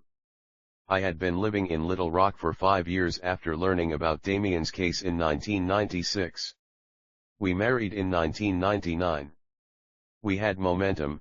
The worldwide cause to free the innocent West Memphis 3 had brought in some serious money and support, but as legal cases often go, we were at a standstill. The lawyers had filed their briefs, and the court simply made no reply. Keeping hope alive under those dire circumstances was like forever scanning the hard blue skies for a scant, small patch of cloud, even as you watch the crops turn to dust. The months turned into years. From 2003 to 2007, we had run amok Indiana, a bleak no man's land, our provisions dwindling. The delirious love and desire we had for each other was in danger of being trampled by the abject horror we encountered every single day. Somewhere in the depths of that hell, a friend gave me a copy of the I Ching. I threw the coins and read, "The future is embodied in hexagram 5, waiting with sincerity, there will be brilliant success. With firmness there will be good fortune, and it will be advantageous to cross the great stream." It's all I had to cling to, and I grabbed on. Each morning I threw the coins and read. It was such a small thing, but the words filled up my starving soul, and I could slowly feel myself come back to life. Next, I began a sitting meditation. Upon getting out of bed, I would sit on the floor quietly for 7 minutes, trying to think only of cleaning my spirit, my energy. It was a simple, basic ritual, but it was changing me, minute by minute. I was getting stronger, more alive, and as I healed, so did my relationship with Damien, for he had begun his own methods of magic by then. We didn't know it at the time, but we were still 4 years out from his release. Looking back, I'm certain if we hadn't experienced such pain and pulled ourselves kicking and screaming through the muck, we wouldn't have had the strength to endure the massive changes that were in our future. Another word for magic is prayer, and I tend to use that word, it's what I grew up with. In my own life, I've seen prayers answered in the most remarkable ways, and I'm grateful each and every time a prayer is manifested. But I've found the hardest things to bring about are the things that are at the very core of our life's work. Maybe it's overcoming a poverty mentality or a sense of powerlessness, maybe it's to realize unconditional love or to escape being a victim. The very thing that is entrenched in your soul, the very thing you feel holds you back from your life of abundance is the thing you must overcome. So much fear is associated with the unknown, the depths of the dark water, but that's just looking at things on the surface. The absolute certainty of it is that there are extremely spooky things down there, but there are also treasures and mysteries, and what could be better than that? The ocean floor is 36,000 feet at its deepest, that's 7,000 feet more than the height of Everest. Down there, in a world that scientists are still discovering, live the scariest of fish, creatures that actually electrocute their prey, and others that don't bother with any preparations, they just swallow the living whole. There's beauty, though, in the fish that create their own light source.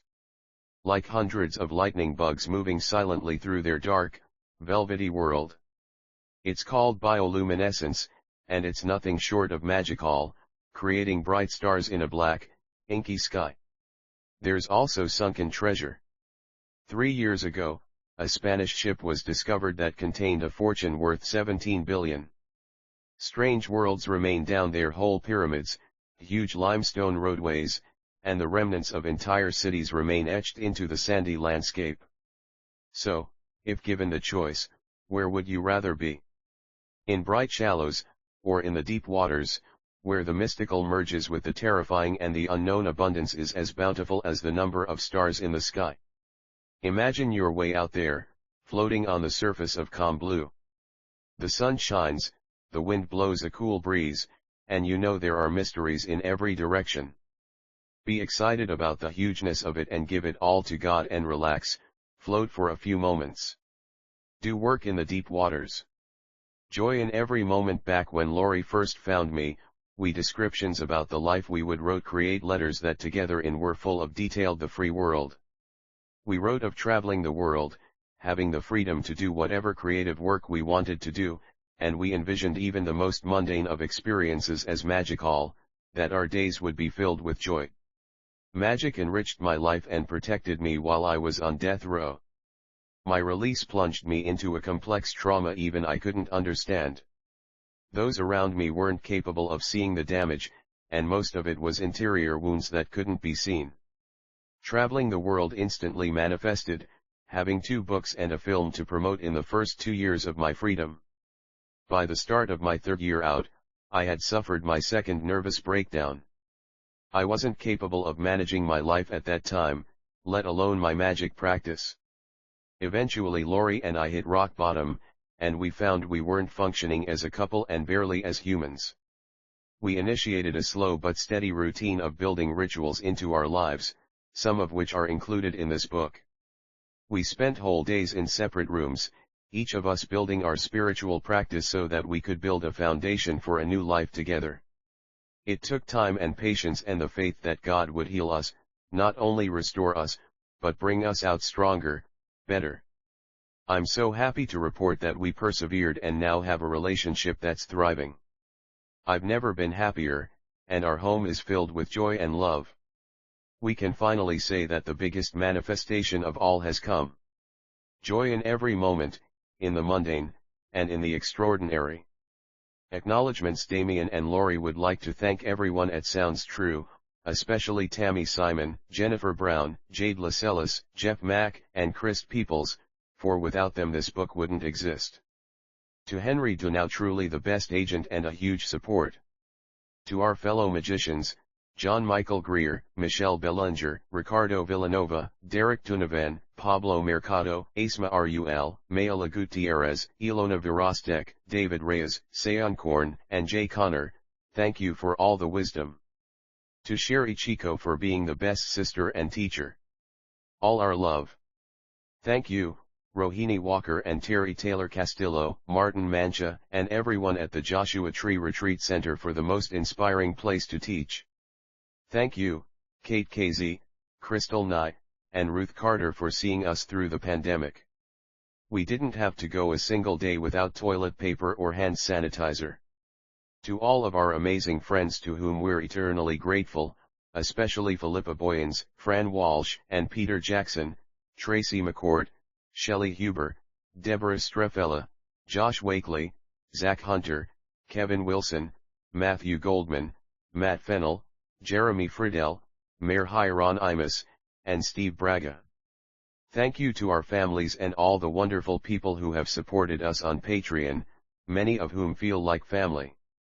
Thank you to our new home city, New Orleans, Anastasia, You have taken us in with open arms, and for that we love you. Appendix Elemental Correspondences Element Time Quality Polarity Color Direction Season Air Dawn Warm Masculine Yellow East Spring Breath and Communicatio Moist Fire Noon Warm Masculine Red South Summer Passions and Dry Life Force Water Sunset Cool and Feminine Blue West Moist and White Autumn Maturity of Emotions and Subconscious Earth Night Cool and Dry Feminine Green and Brown North Winter Physical Body and Material Things Element Metal Gemstone and Mineral Tarot Suit Plants and Aromatics Magical Tool Air Mercury Malachite, Swords Bergamot, Athame/Dagger Jade Sandalwood Fire Gold Ruby, Wand Cinnamon, Wand Carnelian Cloves, Copal, Water Earth Silver Lead Rosemary Lapis Lazuli, Moonstone Cups Rose, Elong Chalice Elong Salt Pentacles Comfrey, Pentacle Verbane, Patula Planetary Correspondences Planet Element Color Day Number Metal Stone Saturn Earth Black Saturday 3 Lead Black Onyx, Jet Jupiter Fire Blue Thursday 4 Tin Sapphire, Amethyst Mars Fire, Red Tuesday 5 Iron, Steel Ruby, Garnet Sun Fire Gold Sunday 6 Gold Tiger's Eye, Citron Venus Water Green Friday 7 Copper, Bronze Emerald, Jade Mercury Air Orange Wednesday 8 Aluminum, Carnelian Mercury Moon Water Purple Monday 9 Silver Moonstone. Alexandrite. About the authors Lorri Davis and Damien Echols live in New Orleans with their 2 cats, where they practice magic, devoting themselves to the great work. There may also be some strolls through the Xanadu, that is the French Quarter. To learn more about their work, visit patreon.com, where both Lorri and Damien publish original content. To learn more about their story, see the documentary West of Memphis or go to DamienEchols.com. About Sounds True. Sounds True is a multimedia publisher whose mission is to inspire and support personal transformation and spiritual awakening.